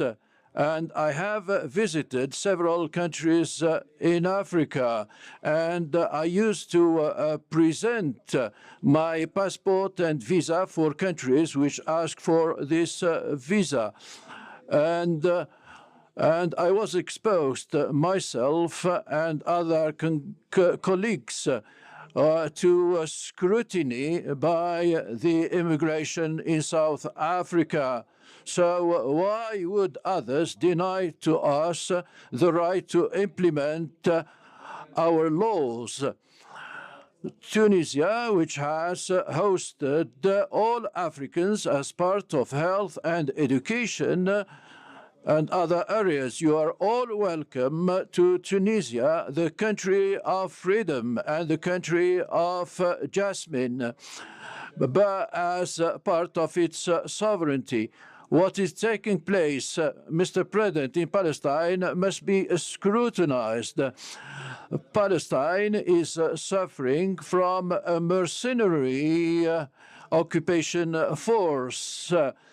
And mercenaries are used and are coming from countries which we know. We, as representatives of our peoples, stand against these countries and put an end to this mercenarism through the implementation of law and through imposing our sovereignty in our countries. Thank you. Thank you. And the last speaker will be Honorable Patrick Nsambe, Uganda. Thank you very much, Mr. President. Thank you very much, the chairperson of the committee. Mr. President, my comment is really about the way we do work here. When you look at this report, the chair indicated to us that the committee listened to presentations. Mr. President, Parliament scrutinize reports. Parliament debate reports. When we come here, Mr. President, and we listen to presentations, and we also make speeches, we may not go very far. Mr. President, this Department of Political Affairs, Peace and Security at the African Union has different reports. We should have been presented to our committee. Our committee scrutinizes, looks at what they have, what AU is doing about the different conflicts we have in the continent. We should be treated to know what is AU doing on the conflict in Sudan. We should be treated to all conflicts. What is AU doing about those conflicts? But Mr. President, every time we come here, we listen to ideas on what we should be doing, and we do not listen to what is being done about the problems we have. I really want to think this must change. All the committees of our parliaments, of this parliament, must take time, look at what AU is doing in the different respective committees. Then we come here and we listen. The chairperson tells us AU is doing A, B, C, and D. These are the challenges. These are the weaknesses. But we know that this parliament, Mr. President, is being malnourished with no money. How can it also be that we are malnourished with the information that is happening at the AU? I like the presenter, Mr. President, that came here through and said we are here talking to ourselves. The commissioner should have been here to listen, to know that in your department, yes, we know you're doing this, but what is it that you're doing in my region? Mr. President, absence of war does not mean peace, does not guarantee peace. We need AU to be in a position. Sorry, I grant you 1 minute against my ruling earlier. Thank you, Mr. President. We must be here and work as a parliament. We must know every conflict, every of our problems. We must, what is being done about it, Mr. President? We need to know the boiling points. Where is it boiling in Africa? We need to know what are the actions being taken about that.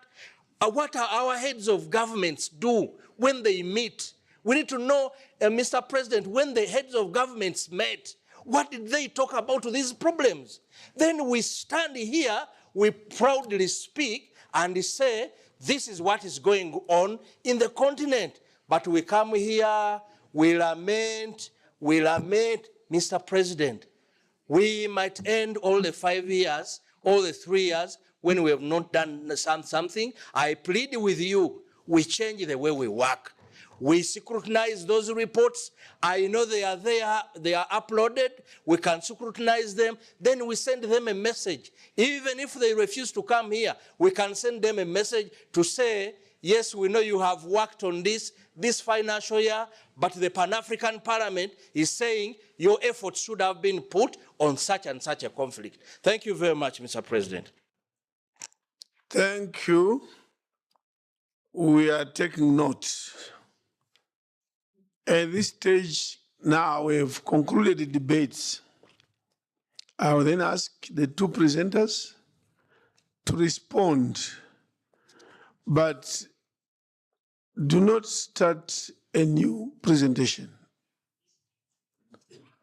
And do not seek to talk about everything. I think pick the salient comments and respond briefly. When you take more than 5 minutes responding, then it means you are again creating another debate. Just, okay, I'll come to you. Just pick on salient issues, and in 3 minutes, you'll have responded. I see Deputy President, Dr. Guy would want to also make a submission. Mr. President.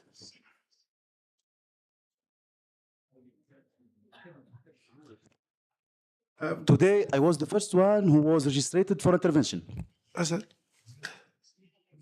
كنت أول من سجل المداخلة اليوم. I was the first one to register my name, Mr. President.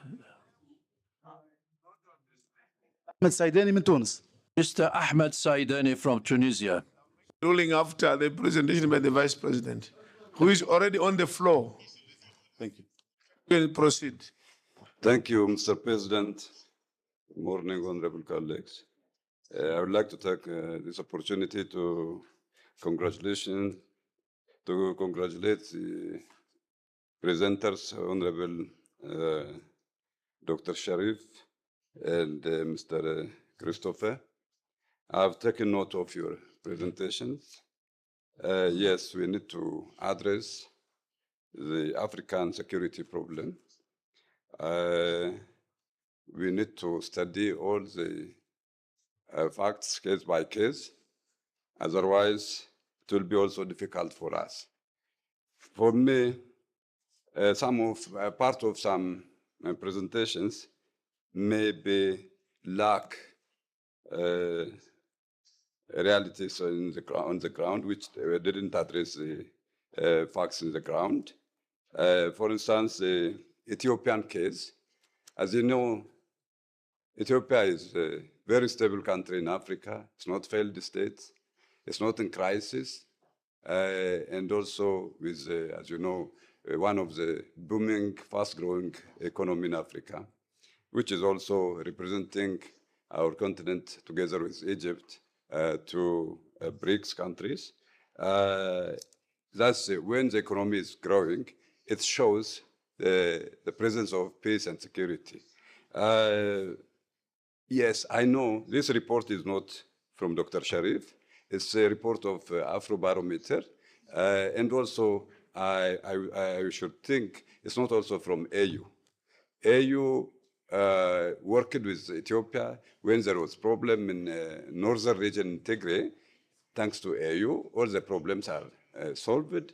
Ethiopia is a very stable country. We cannot put in the list of countries with crises, with problems, Ethiopia.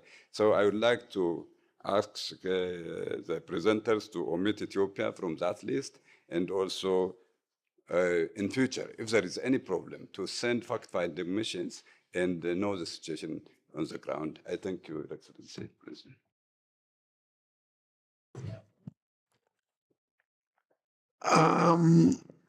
There seems to be a recording problem on the list, so I'll give 1 minute to those that would want to extend the debate. I believe you have heard everything. We don't need to restart everything.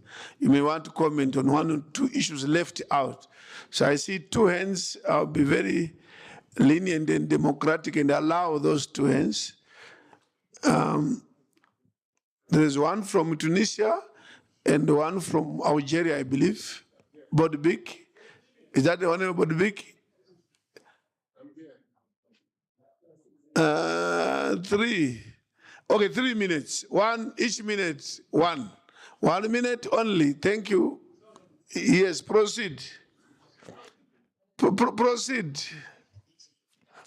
شكرا سيد الرئيس، وأطالب بالعدل في توزيع الكلمة لأننا لم نتدخل. تونس غائبة عن هذا المحفل منذ 3 سنوات. في البداية Thank you. I'd like to start by thanking you and praising the people of Palestine who are facing the aggression there, which is the most grieved one that we know in the history. I would like to raise 2 issues, Mr. President. On the political issue, and the economic issue. Politically, all the big globes in the North have that sense of continuity, which enable them to carry out their responsibilities. But the question is, what is happening in Africa? What we have in Africa is that with the change of our regimes or systems, we immediately lose all what we have achieved and is starting from zero. So the question is, do we need new legislations? Do you need new laws? Or should we just look at what we have and improve them to be ready for application and to be representing us as Africans? And on the political aspects as well, when we speak about the life of the regimes, we speak about three levels. There are three scenarios. The first one is a scenario of continuity. The second one is the change, the formal change, and then the radical change.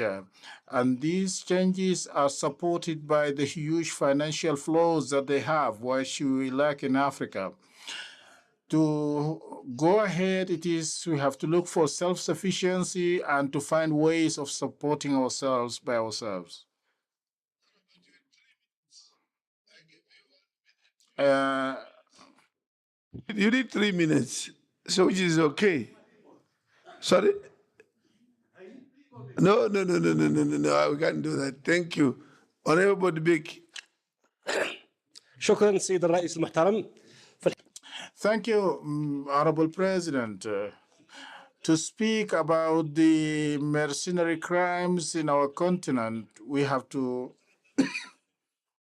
be focused and to handle the matter with that freedom of speech in our parliament. And I thank you, Mr. President, for giving us the floor to raise our points. For us as Algerians, we are very proud being Africans as well as Islamic and Arabs, as well as people with sovereignty. So the one who is so proud of these ones will always be very focused in building a legal system that can combat the crimes. In Africa, we have, besides what you have mentioned, these crimes of drugs abuse.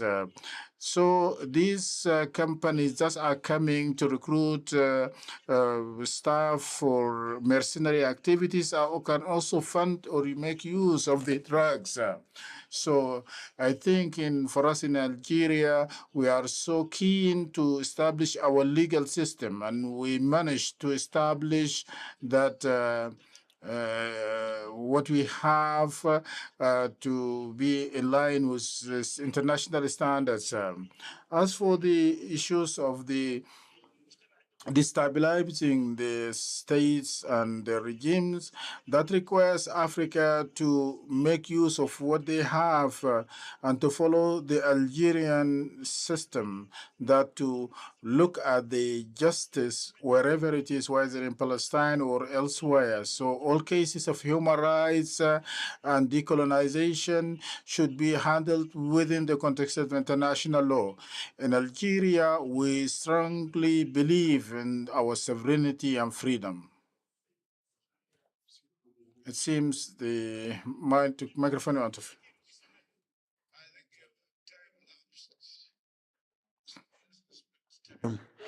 Well, thank you. The last one. Thank you, Mr. President, for giving me this 1 minute. Mr. President, it's not actually, I just want to make a comment. Since we started talking this morning, though my health is not good, but I've been very quiet. Why am I quiet, Mr. President? I want to take the cue from Mr. Patrick. Last year in this same hall, we made it very clear that we would like to have Ambassador Bankole here, Commissioner for Political Affairs, Peace and Security. Because the issues that we have today, they were there yesterday, they'll be there tomorrow. And he's directly in charge of all this. We have been talking to ourselves here. Why is it that he's not yet here?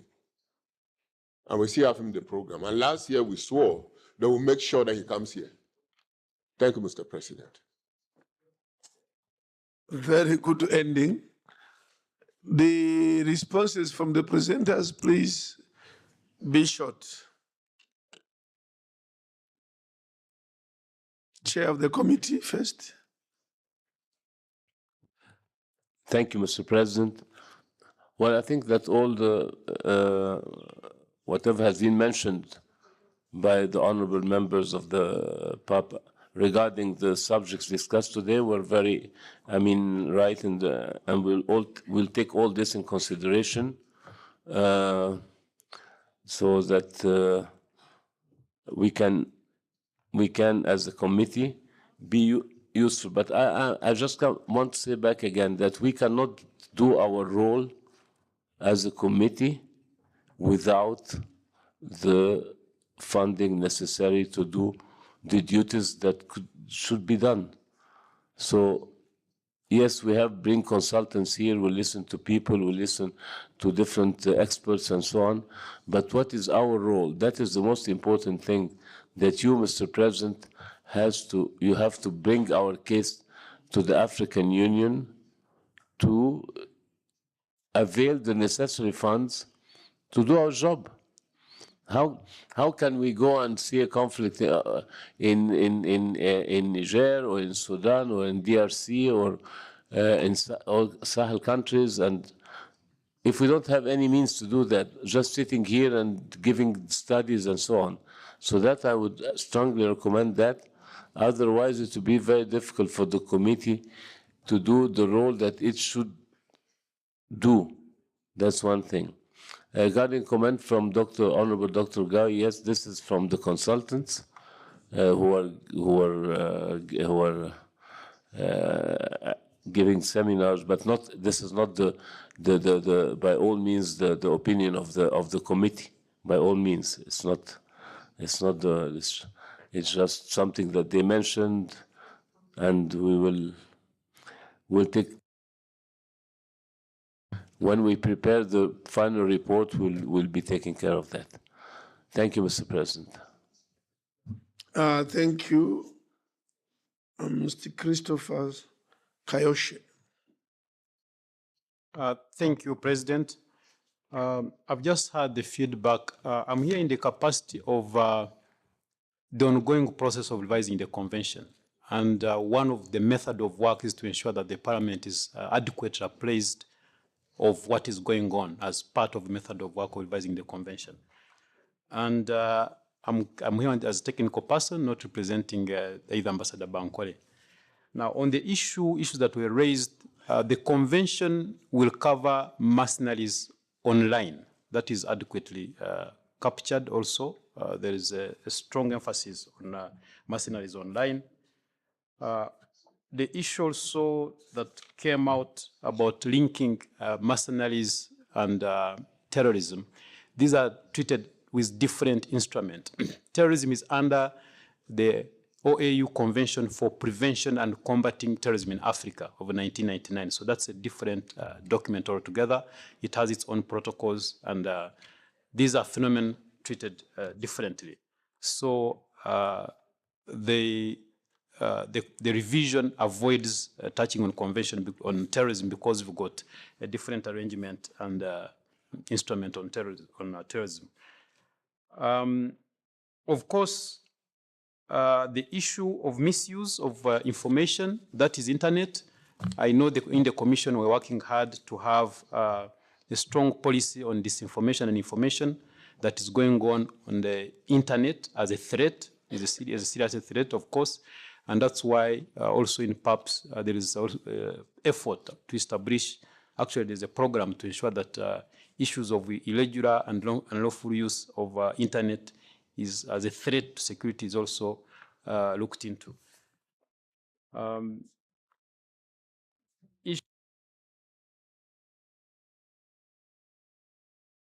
Your mic.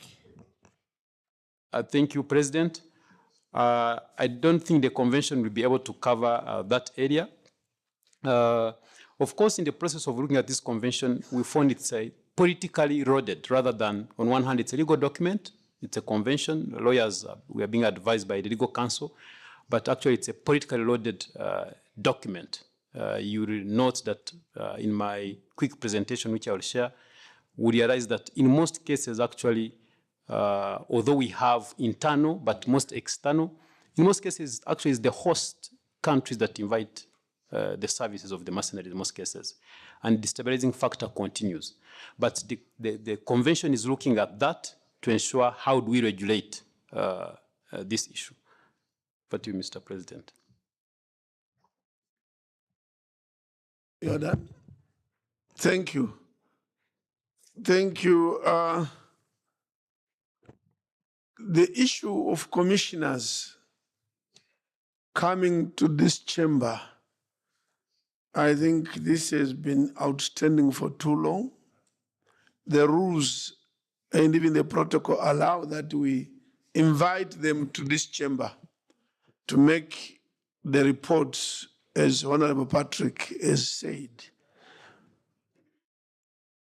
I have just been sent some information about Commissioner Bankole. He says, sorry, he's currently attending an Aswan Forum of Sustainable Peace and Development. And that from that meeting, he moves to ECOWAS. There's an ECOWAS summit. So that's why he could not come. But this is not sufficient, of course, because it is perpetual. We invite them, they are unavailable. We'll try once more when we meet next, and I think even for the committee session, before the main plenary later in the year, to have one or two commissioners whom we believe have key presentations to tell us the state of peace and security on the continent. Let's try, but there's been minimum cooperation generally from the African Union. Unlike in our national parliaments, where if you summon a minister or a civil servant, public official to a committee, portfolio committee, or any business of parliament, they don't come. Parliament has a lot of teeth. You can subpoena them, they end up really in big trouble. But I think the arrangement in the PAP or AU is weak, because if they don't come, so what? Then they continue like that. But the point is seriously taken. I don't know, Honorable Sheriff, are you moving for adoption of the report or just for information? Adoption, yes, but if some changes we may need to make in the final report, if you give me such a chance. Okay, so it's proposing we adopt with amendments to the report. Very, very minor amendments, okay? Yes. Yeah. Those minor amendments, okay, they'll be taken note of. Okay. But we don't have to wait for the minor, we just adopt No, them. no, let's adopt it, yes. Thank you. Thank Who you. was seconding? I see two hands. Côte d'Ivoire. Mariam. I second. Thank you. So the report has been seconded, adopted. We clap for that. We show that it's true. Honorable members, we have 10 minutes to 1. With your permission, we want to bring a lot of work in before Friday, so that we don't have a congested Friday to do resolutions. And if possible, we start on resolutions on Thursday afternoon, so that Friday becomes a 1 hour, 2 hour or less. With your permission, let me ask 2 reports quickly. We then debate at 2. But they'll be presented now, and that should take us not more than 20 minutes. So by about 1:10, we should be going for lunch. We come back at 2, we debate, and then we proceed. All in an effort to bring reports much forward, so that we don't have pressure on Thursday and Friday. Therefore, I call upon Honorable Mbo to present their report for the Right. The report is on the Western Caucasus, I know. And then thereafter, I'll ask the chair also of another caucus to present. So there are two caucuses. Yes, sir. Right. It is the report on Western African Regional Caucus Advocacy Mission in Cape Verde and Cote d'Ivoire, to be presented by Honorable Mbo. And then there will be, after him, there will be a report on the Regional Parliamentary Conference on the Governance, Promotion and Ratification, Internationalization and Implementation of AU Instruments and Shared Values, to be presented by the chairperson of the Central Caucus. Thank you. Thank you very much, Honorable Speaker, and thank you very much, Honorable Members. This is a report from the West African Regional Caucus for the advocacy mission we've done in Cape Verde and the Cote d'Ivoire, which is Ivory Coast. Now, the Pan-African Parliament West Africa Regional Group undertook advocacy missions from the 25th to 28th of September 2023, and also from the 2nd to the 4th of October in the West African countries. And the focus of the missions are to promote certain key African Union legal instruments under the African Government Architecture, AGA, to encourage the signature, ratification, internationalization, and the implementation of these AU legal instruments. The objective of the mission were to lobby Cape Verdean authorities for the signature, ratification, and implementation of the following legal instruments. 1, the protocol to the Constitutive Act of the African Union relating to the Pan-African Parliament, that is the revised protocol of the PAP. 2, the African Charter on Democracy, Elections, and Governance. 3, the protocol to the African Charter on Human and People's Rights on the rights of persons with disabilities in Africa. 4, the protocol to the treaty establishing the African Economic Community on the free movement of persons, the right of residence, and the right of establishment. And 5, the protocols relating to the agreement on the establishment of the African Continental Free Trade Area, in particular, the protocol on trade services and the protocol on the rules and procedures for the settlement of disputes. The mission was carried out by about 9 members of parliament, led by the 3rd Vice President, Honorable Lucia Mendes Goncalves de Passos of Cape Verde, who is the 3rd Vice President of the Bureau. And it was supported by myself and the other members of parliament. Okay. We also had some support staff accompanied us. That is Ms. Marina and Tillet and Tobago from the finance officer. Now, the background of the missions. If you look at the Article 3 of the protocol of the treaty establishing the regional economic community relating to the Pan-African Parliament, it states that the Parliament shall facilitate effective implementation of the policies and the objectives of the community and subsequently of the African Union. The West African Regional Group of the PAP undertook advocacy missions to Cape Verde and Cote d'Ivoire to lobby for ratification of some protocols that are yet to be signed or ratified.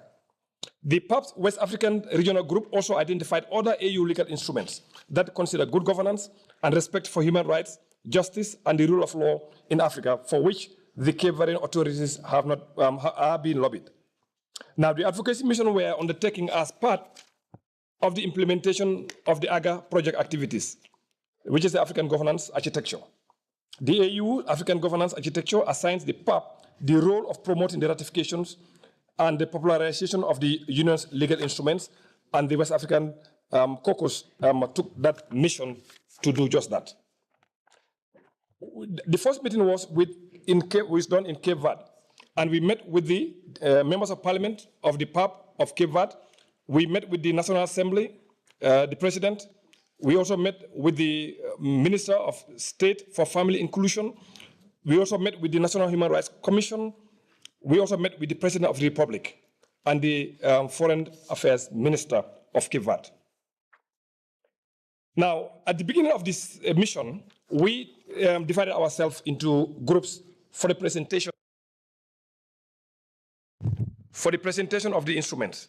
The first instrument, which is about the PAP, was assigned to Honorable Lucia and myself.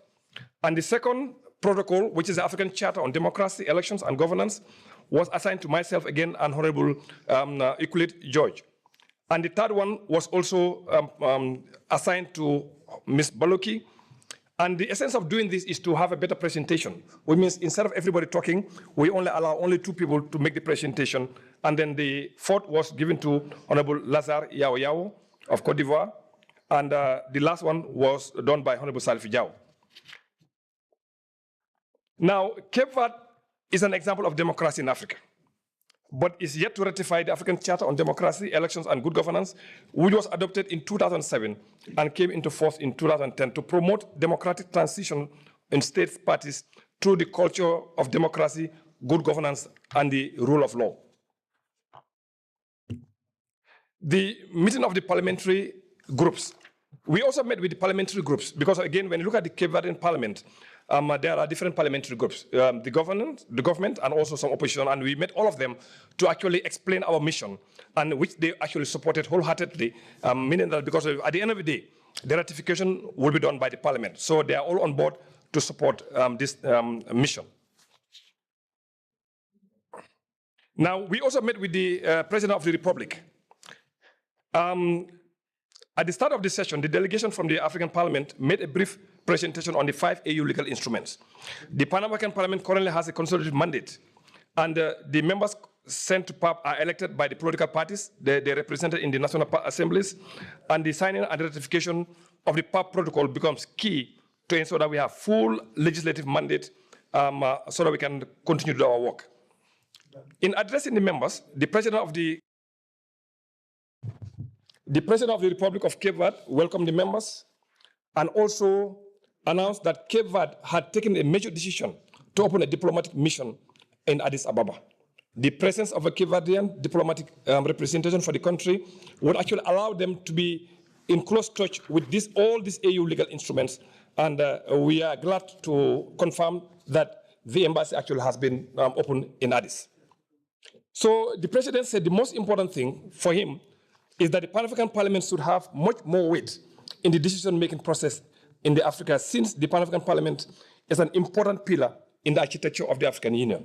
The President of the Republic gave assurances of his support for all the legal instruments that we brought before them, and the meeting was really a success. We also met with the Foreign Minister, who also assured us her support. Now, the last one we met also with the President of the National Electoral Commission. The chairperson of NEC noted that Cape Verde actually has signed the African Charter on Democracy, Election, and Governance in 2012 and published the official gazette on December 7, 2012. However, the instrument of ratification of the Charter have not been deposited with the African Union. So they have promised to sort out this irregularity, but Cape Verde has already done more than enough, or more than what the instruments are actually asking for. Now, I'll just go to the recommendations, that is to conclusion of Cape Verde. We make some very specific recommendations to Cape Verde. One, the Cape Verdean MPs of the Pan-African Parliament must ensure a regular follow-up within their country, political, administrative, and state authorities. We also encourage them to remind the National Assembly so that the legal instruments that were subject of advocacy mission can be scheduled for discussion in the Parliament, because some of them actually already been, some are already signed, so they just need to bring them to Parliament for ratification. Now, the last one also, the Pan-African Parliament should also invite His Excellency, the President of the Republic of Cape Verde, to its next ordinary session as the President of Cultural Heritage of the African continent, which they are trying to revive in Cape Verde, and we deem it fit. His invitation actually can help us a lot in that regard. Now, the next mission was to Cape Verde. Again, it's the same members of Parliament that met. This case, we met with the President of the National Assembly, because they have two houses, the upper house and the lower house. We also met with the leaders of the parliamentary group to assist in ratification, and we also met with the President of the Senate and the Minister of Foreign Affairs. Again, we promoted 3 legal instruments. That is the protocol to the African Charter on Human People's Rights, on the rights of persons with disabilities, the protocol to the treaty establishing the African Economic Community, and the AFCTA, in particular the protocol on trade services, the protocol on rules and procedures of the settlement of disputes. The Pan-African Parliament delegation informed the Ivorian members of parliament the important role they must play in reversing this situation by ensuring the signature and ratification of the Malabo Protocol, which they are yet to sign.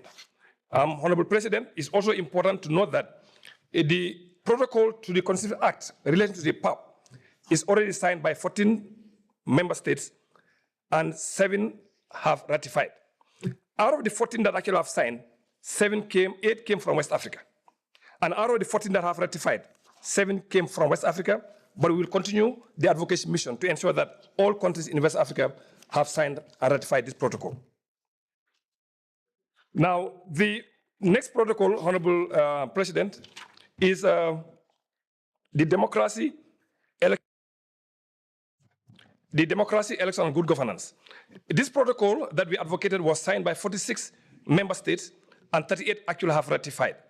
Now, all countries in West Africa have signed this protocol. Only 2 are yet to ratify, that is Cape Verde and Senegal, which we are planning to go with them. Now, the next protocol also was about the one dealing with disability. Now, that one, there are 13 that have signed, and out of the 13 that have signed, 5 came from West Africa, and actually 10 also have ratified. Now, for the free movement protocol, that is the right to residence and right to establishment, 32 countries actually have signed, and 4 have ratified. And out of the 32, 11 came from West Africa. Honorable Speaker, to go on with the mission in Cape Verde, which we have found very, very interesting and supportive, we also made very specific recommendations to the delegation of Cote d'Ivoire. And the Ivorian members of parliament must do the follow-up to ensure that those protocols that are yet to be signed or ratified, they can follow up with their ministries to ensure that that is actually done. The MPs also they need to remind the National Assembly and the Senate so that the legal instruments that have been subject to advocacy can be scheduled for discussion by the 2 chambers. And we also go to the general recommendations. Honorable Speaker, in general, the members of the delegation recommended that 1, the Pan-African Parliament should initiate such advocacy missions in other member states of the African Union that have yet ratified the Malabo Protocol to raise awareness of the importance of the protocol and to encourage the signature and ratification. Number 2, the West African Regional Group undertakes advocacy mission to Liberia, Nigeria, and Senegal, which are yet to ratify the Malabo Protocol so that we can bring the number of West African states to 10. That's our plan. The Pan-African Parliament should do more to publicize all the legal instruments of the African Union adopted by the heads of states. And number 4, national parliaments should proactive in taking initiative to question the executive on the state of signature and ratification of these legal instruments, in particular, the instrument relating to the Pan-African Parliament. 5, the Pan-African Parliament members should report to their respective regional caucuses on the status of signature and ratification of the Malabo Protocol, and each caucus chairperson should present the status of ratification to the PAP plenary every session. Number 6, the Pan-African Parliament should identify a certain number of specific legal instruments of the African Union to be promoted for signature and ratification by the Pan-African Parliament. In conclusion, Honorable Speaker, we would like to thank the honorable members, the Office of the Clerk, and the Bureau for providing us with the opportunity to do this advocacy mission. We want to also thank the members of parliament from Cape Verde, from the Cote d'Ivoire, for the support they have given us. And finally, we want to thank you for all the hospitality that actually was accorded to us during our visit. We thank you very much. Thank you. 6 past. Central Caucus presenter in the chamber. Yeah, I hope it will be a bit short.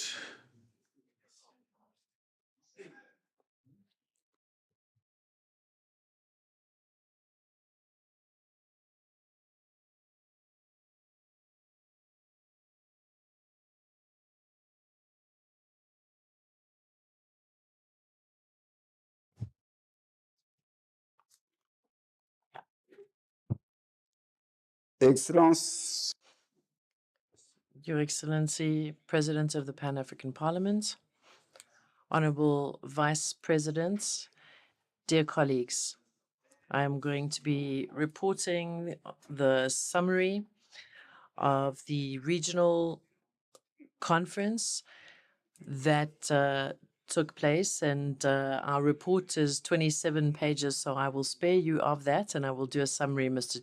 President. The report is before you and is the result of the work by the Central African Caucus. We met in N'Djamena from the 25th to the 27th of September under the chairmanship of our Honorable Chair from Chad. The issues discussed was the ratification and implementation of the legal instruments of the African Union based on our shared values. The members of the Central Caucus were present, as well as the representatives of the parliaments from the sub-region, representatives from the African Union, as particularly the Commissioner for Economic and Social Development. We also had civil society organizations from Chad present.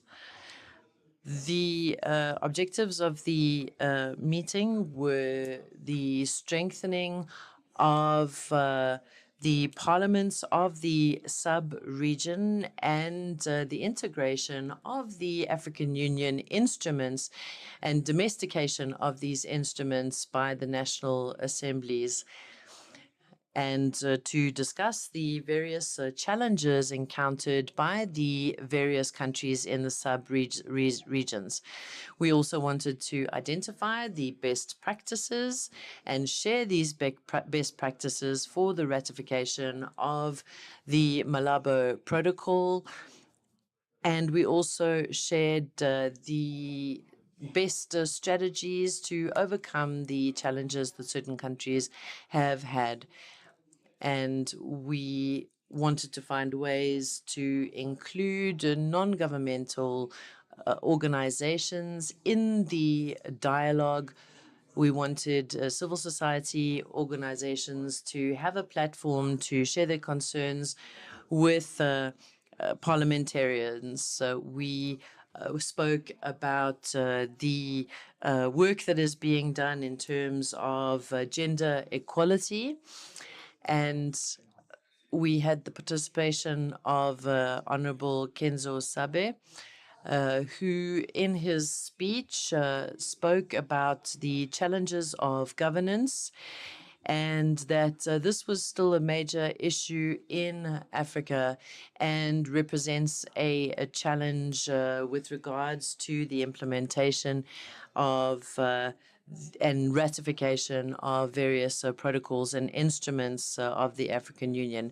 We needed to make greater efforts to respond to the needs of our populations. We had a speech by Honorable Dr. Halum Kabe from Chad, and the conference also heard a communique that was a summary of the various exchanges that took place during our meeting. In the communique, we spoke about the objective of Agenda 2063, developing and strengthening governance, and we committed to strengthening capacity in the national assemblies for the incorporation and implementation of the various instruments of the African Union. We decided to, and we committed to making the necessary resources available to be able to implement the various projects of Agenda 2063 in our respective countries. We recommended that governments be sensitized as to the importance of the ratification of the protocols and for the advancement of the Agenda 2063 in Africa. And we committed to fight against trans-border crime and to improve trans-border trade between the various countries of the sub-region. In terms of the Malabo Protocol, the members present committed to sensitize their governments as to the importance of the ratification of the protocol. In terms of the dialogue that took place with civil society, this dialogue was on the model law by the Pan-African Parliament on gender equality. And we want, or rather civil society wants the Pan-African Parliament to take into consideration the specificities of each country and the level of progress of the different countries in terms of advancing equality for women. I would like to express our gratitude to the presidents and the government of Chad, as well as the Chadian population, for the organization of this conference and for the warm welcome we received. I would also like to thank Dr. Gayo, the Vice President of the Pan-African Parliament, who attended the 3 days conference as a representative of the Bureau. I would like to ask the plenary to take note of this report and the final communique that came out of our 3-day conference. This is the work of the Central African Caucus, and I thank you. It's almost 1:15.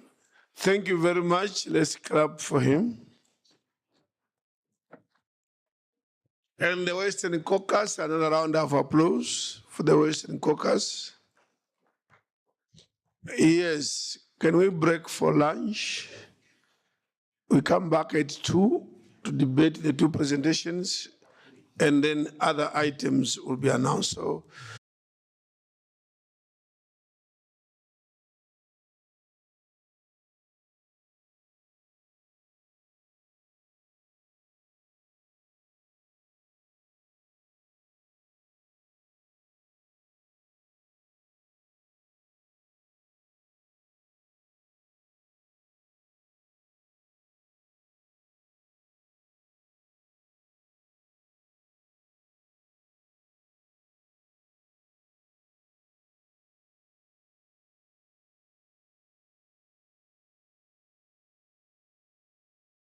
afternoon, neighbor members. I want to salute the 1, 2, 3, 4, 5, 6, 7, 8, 9, 10, 11, 12, 13, 14, 15, 17, 18 MPs in the chamber.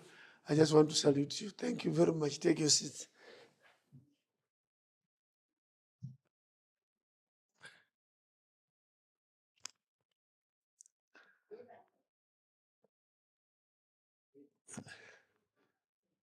I think we can continue. Since we left business in the middle, what I don't know is whether our interpreters are ready. Yes, we are ready, sir. Now is the debate on the 2 presentations by the Western Caucus and the Central Caucus. I don't have a list of speakers, but I can accept even from the floor. You can raise your hand from the floor if you want to debate on the two presentations, the Western Caucasus and the Central Caucasus.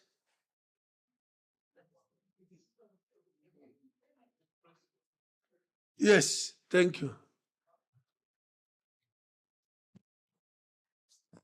Muito obrigado, senhor. I thank you very much, Mr. President. I am Euclides Silva, Cabo Verdean MP. I was member of the caucus as representative of Cabo Verde during the visit that was held. I would like to add three main opinions. It was a quite successful visit, as the presenter said. We were hosted by the president, for example, the Speaker of the Parliament, and the Minister of Foreign Affairs, and also the chairman of the National Association for Municipalities. We saw that some documents, such as the African Charter for Democracy, it has been ratified by the country, and Cabo Verde is following all the Charter's recommendations for several years. For example, our the framework doesn't mention the issue of the observers on the internal elections, but we follow the recommendations of the Charter, and the National Electoral Committee is licensing the electoral observers. An interesting point about our visitation, we opened an embassy in Addis Ababa, and we've appointed an ambassador that is already took office and he started working. And we do believe that after the visit, everything will change. I think that this is something that we will continue to do with the national authorities to ratify all the main AU legal documents, because we want to fully be integrated in the EU and also to be part of the decision-making process, and also to deliver our input, to share with our democratic experience, and we will do our best in order to best represent the Pan-African Parliament. I thank you very much, Mr. President. Thank you. Thank you very much. Any other?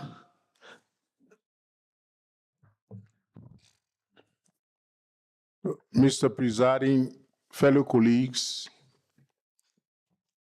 let me first extend my thanks and appreciation to the both caucuses for the level of insightful deliberation and comprehensive reports submitted to this august body. But Mr. Presiding, one of the impediments that we have as a legislator, the AU or PAP, for power to be authorized, it must be conferred. There are a lot of protocols. There are a lot of agreements. PAP is a model of all of the 5 regional organizations in Africa. And we are the head of parliament in AU, in PAP. In order for us to exert or to be effective in discharging of our fiduciary responsibility, those instruments that we legalize our status as a full-scale legislator to have the oversight, representation, and lawmaking should be first of all put in place. That one of the framework we need to work on seriously to have that legitimacy. In other parliamentarian or other countries, the executive report to the legislature. When we have that full power, president, if you are AU president or chairman of an AU on an annual basis, where we are meeting in session, the president or the chairman of that AU for the entire country who is heading should be able to submit to this august body in our opening session what is unfolding in the various countries, and where are troubleshooting areas, and what will be our sign of mitigation. Those things, when they are put into place, Mr. Presiding, I think will be moving forward. More besides, the issue of ratification of a treaties or agreement or protocols, Presiding, in order for people to have the zest, you must pin out those countries that have inconformity with the agreements that have ratified in the respective country, that in compliance, their names should be listed. And those delinquent countries that are not compliant, in this kind of a session, when those names are mentioned, and the chief clerks make it a duty to write each of the caucuses or the legislator from the various country that your country has not ratified. Therefore, coming back for next session, we anticipate that you will ensure that you will be coming to report to us that your country has complied in the direction. I think we'll be pushing forward. Lastly, Presiding, in order for you to exert your effort as a president of this parliament, unlike AU or PAP, ECOWAS had an instrument and measures that empower them, that they don't depend on those countries that they governed. For example, ECOWAS had an ECOWAS trade levy on all commodities based on the CIF value or the duty collected in respective African countries, made remittance to ECOWAS Parliament, and they utilize that whenever they are about to have a summit or meeting. They don't consult any other government entity to generate fundings. Because if you do that, it will give you the independence. If you want to make a decision in this August body here, you will not depend on any government to say, well, before this person comes to session, the country got to sponsor them to come. As such, you will see bureaucratic bottleneck. What we want to perceive or achieve will not be achieved because your coming here to be effective depends on the country. But where there is a taxation identified by the resource committee, finance committee, that this is a measure we need to put into play, we need to recommend or regulate that every African country will be compelled to pay dues, and this is a true taxation or on a certain commodity of goods. It will empower you to serve effectively. Thank you very much. Thank you. Over there. Thank you very much, Mr. President, dear colleagues. Presidente, colegas. I'm very happy about your leadership and your bureau and the parliamentary administration. I would also like to thank the presidents of the two caucuses, the members, and especially our parliamentarians from Cote d'Ivoire and Cape Verde. Obviously, I cannot not mention Madam Vice President, who led this mission and suggest that we should may take the measures necessary so that the recommendations that have been made should be translated into effective action, and also to ensure that we have a reporting system that allows us to use our parliamentary diplomacy. I would like to suggest maybe you have already envisaged something in that regard, to send out correspondences to the various countries, the presidents, speakers of parliament, presidents, etc., so that naturally that the reporting should also reflect what we are doing, so that the African Union bodies stop thinking that we are a body that has no importance at all. We need to make our presence felt within national parliaments. And Mr. President, I would like to suggest to you that this type of advocacy mission should be sent out to the other regions as well. I thank you very much.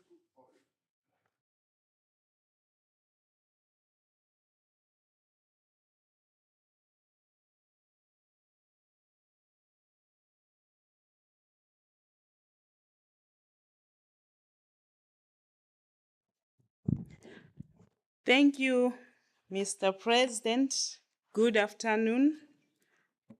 On the report presented by Honorable Felix Mpo Rizininka. In my view, the resolution is an effective way to promote regional integration and good governance in Africa. Mr. President, the resolution encourages members states to ratify and implement a EU instrument, aligning national laws with regional goals. It fosters cooperation, capacity building, and public awareness, leading to stronger regional integration and good governance. It promotes shared values and coordination, enhancing regional and cohesion and development. I thank you.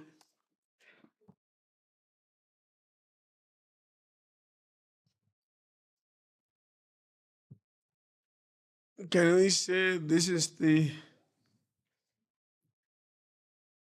end of the debates? Yes, the end. Oh, thank you. Go ahead. Thank you, Mr. President. I would like to first of all thank the caucuses who have reported on a noble approach to meet and try to find the lasting solutions to the problems affecting instrument ratifications. PAP members, we must all know that to be an African is to abide by the laws governing Africa. And you can only do that by ratifying the African Union instruments. Mr. President, it is my thinking that to speed up issue of ratification, it is good for PAP to list and expose those who are denying Africa the oneness and unity it deserves. PAP must send delegations to all African countries. We have not ratified some of the African Union instruments for advocacy and lobby, as have been done in Cape David. It is Africa that created these AU instruments, and the African governments cannot be allowed then to frustrate the same. Thank you. Thank you very much. I now cannot see any other hand. Can we take a count once more of the number of MPs in the chamber? Madam Wawa, can we take a count of how many members are in the chamber?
No, we'll conclude.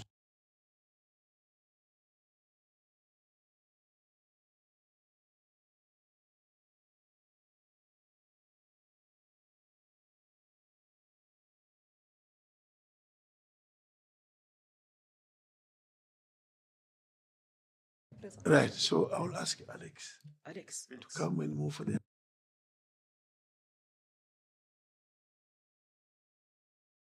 Yeah, so, guys.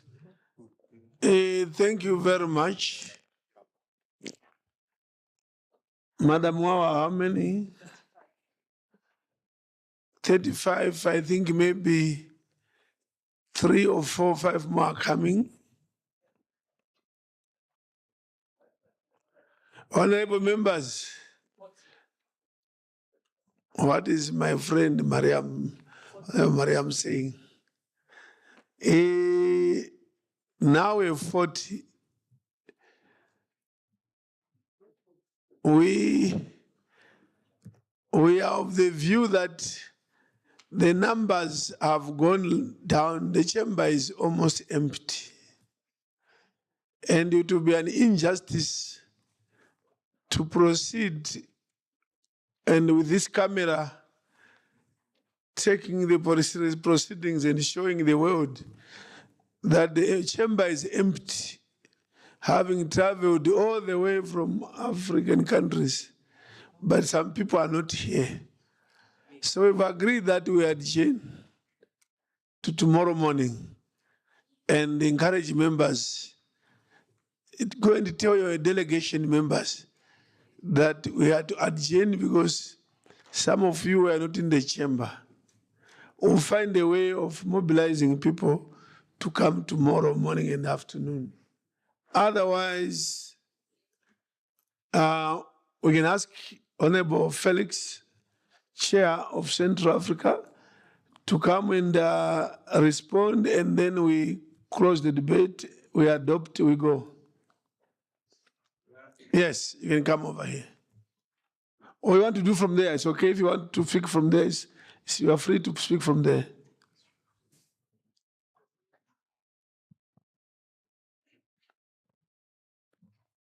Merci, Monsieur le Président. Thank you, Mr. President. I have listened to the various comments and questions from our colleagues, and I agree with the recommendations that they have been making. We need to strengthen the link between the Pan-African Parliament, national parliaments, and the African Union, so that the recommendations from the various fora can have an impact on the people that we represent. The Pan-African Parliament should also get in touch directly with national parliaments so that there is direct communication on the recommendations so that the instruments adopted by the African Union should be signed and ratified by our respective countries. We need to adopt common strategies here so that these instruments should be ratified. And so that as well, if sensitization missions need to be done, like we did in the West African Caucus, those should be done as well so that the instruments of the African Union should be ratified. But at the same time, so that there is a strengthening of, how do I put it, of advocacy, so that the level of the heads of state, we can really work with them so that the instruments of the African Union should be ratified. I thank you.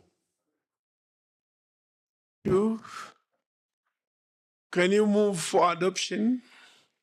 Adopt a report. Move for adoption. Can you stand up and say, I move for the adoption? Thank you. Merci beaucoup, le Président. Thank you very much, Mr. President. I would like to ask the plenary here, which is sovereign, to adopt this the report that were presented this afternoon. Thank you. Second, Honorable, stand up and just second. Samuel Kuga of Liberia second the motion. Thank you. Report then adopted. We are adjourning because the numbers are a bit low. We continue tomorrow morning. Tell others that they need to attend. Let's be here by 9 a.m. tomorrow. Thank you and good night.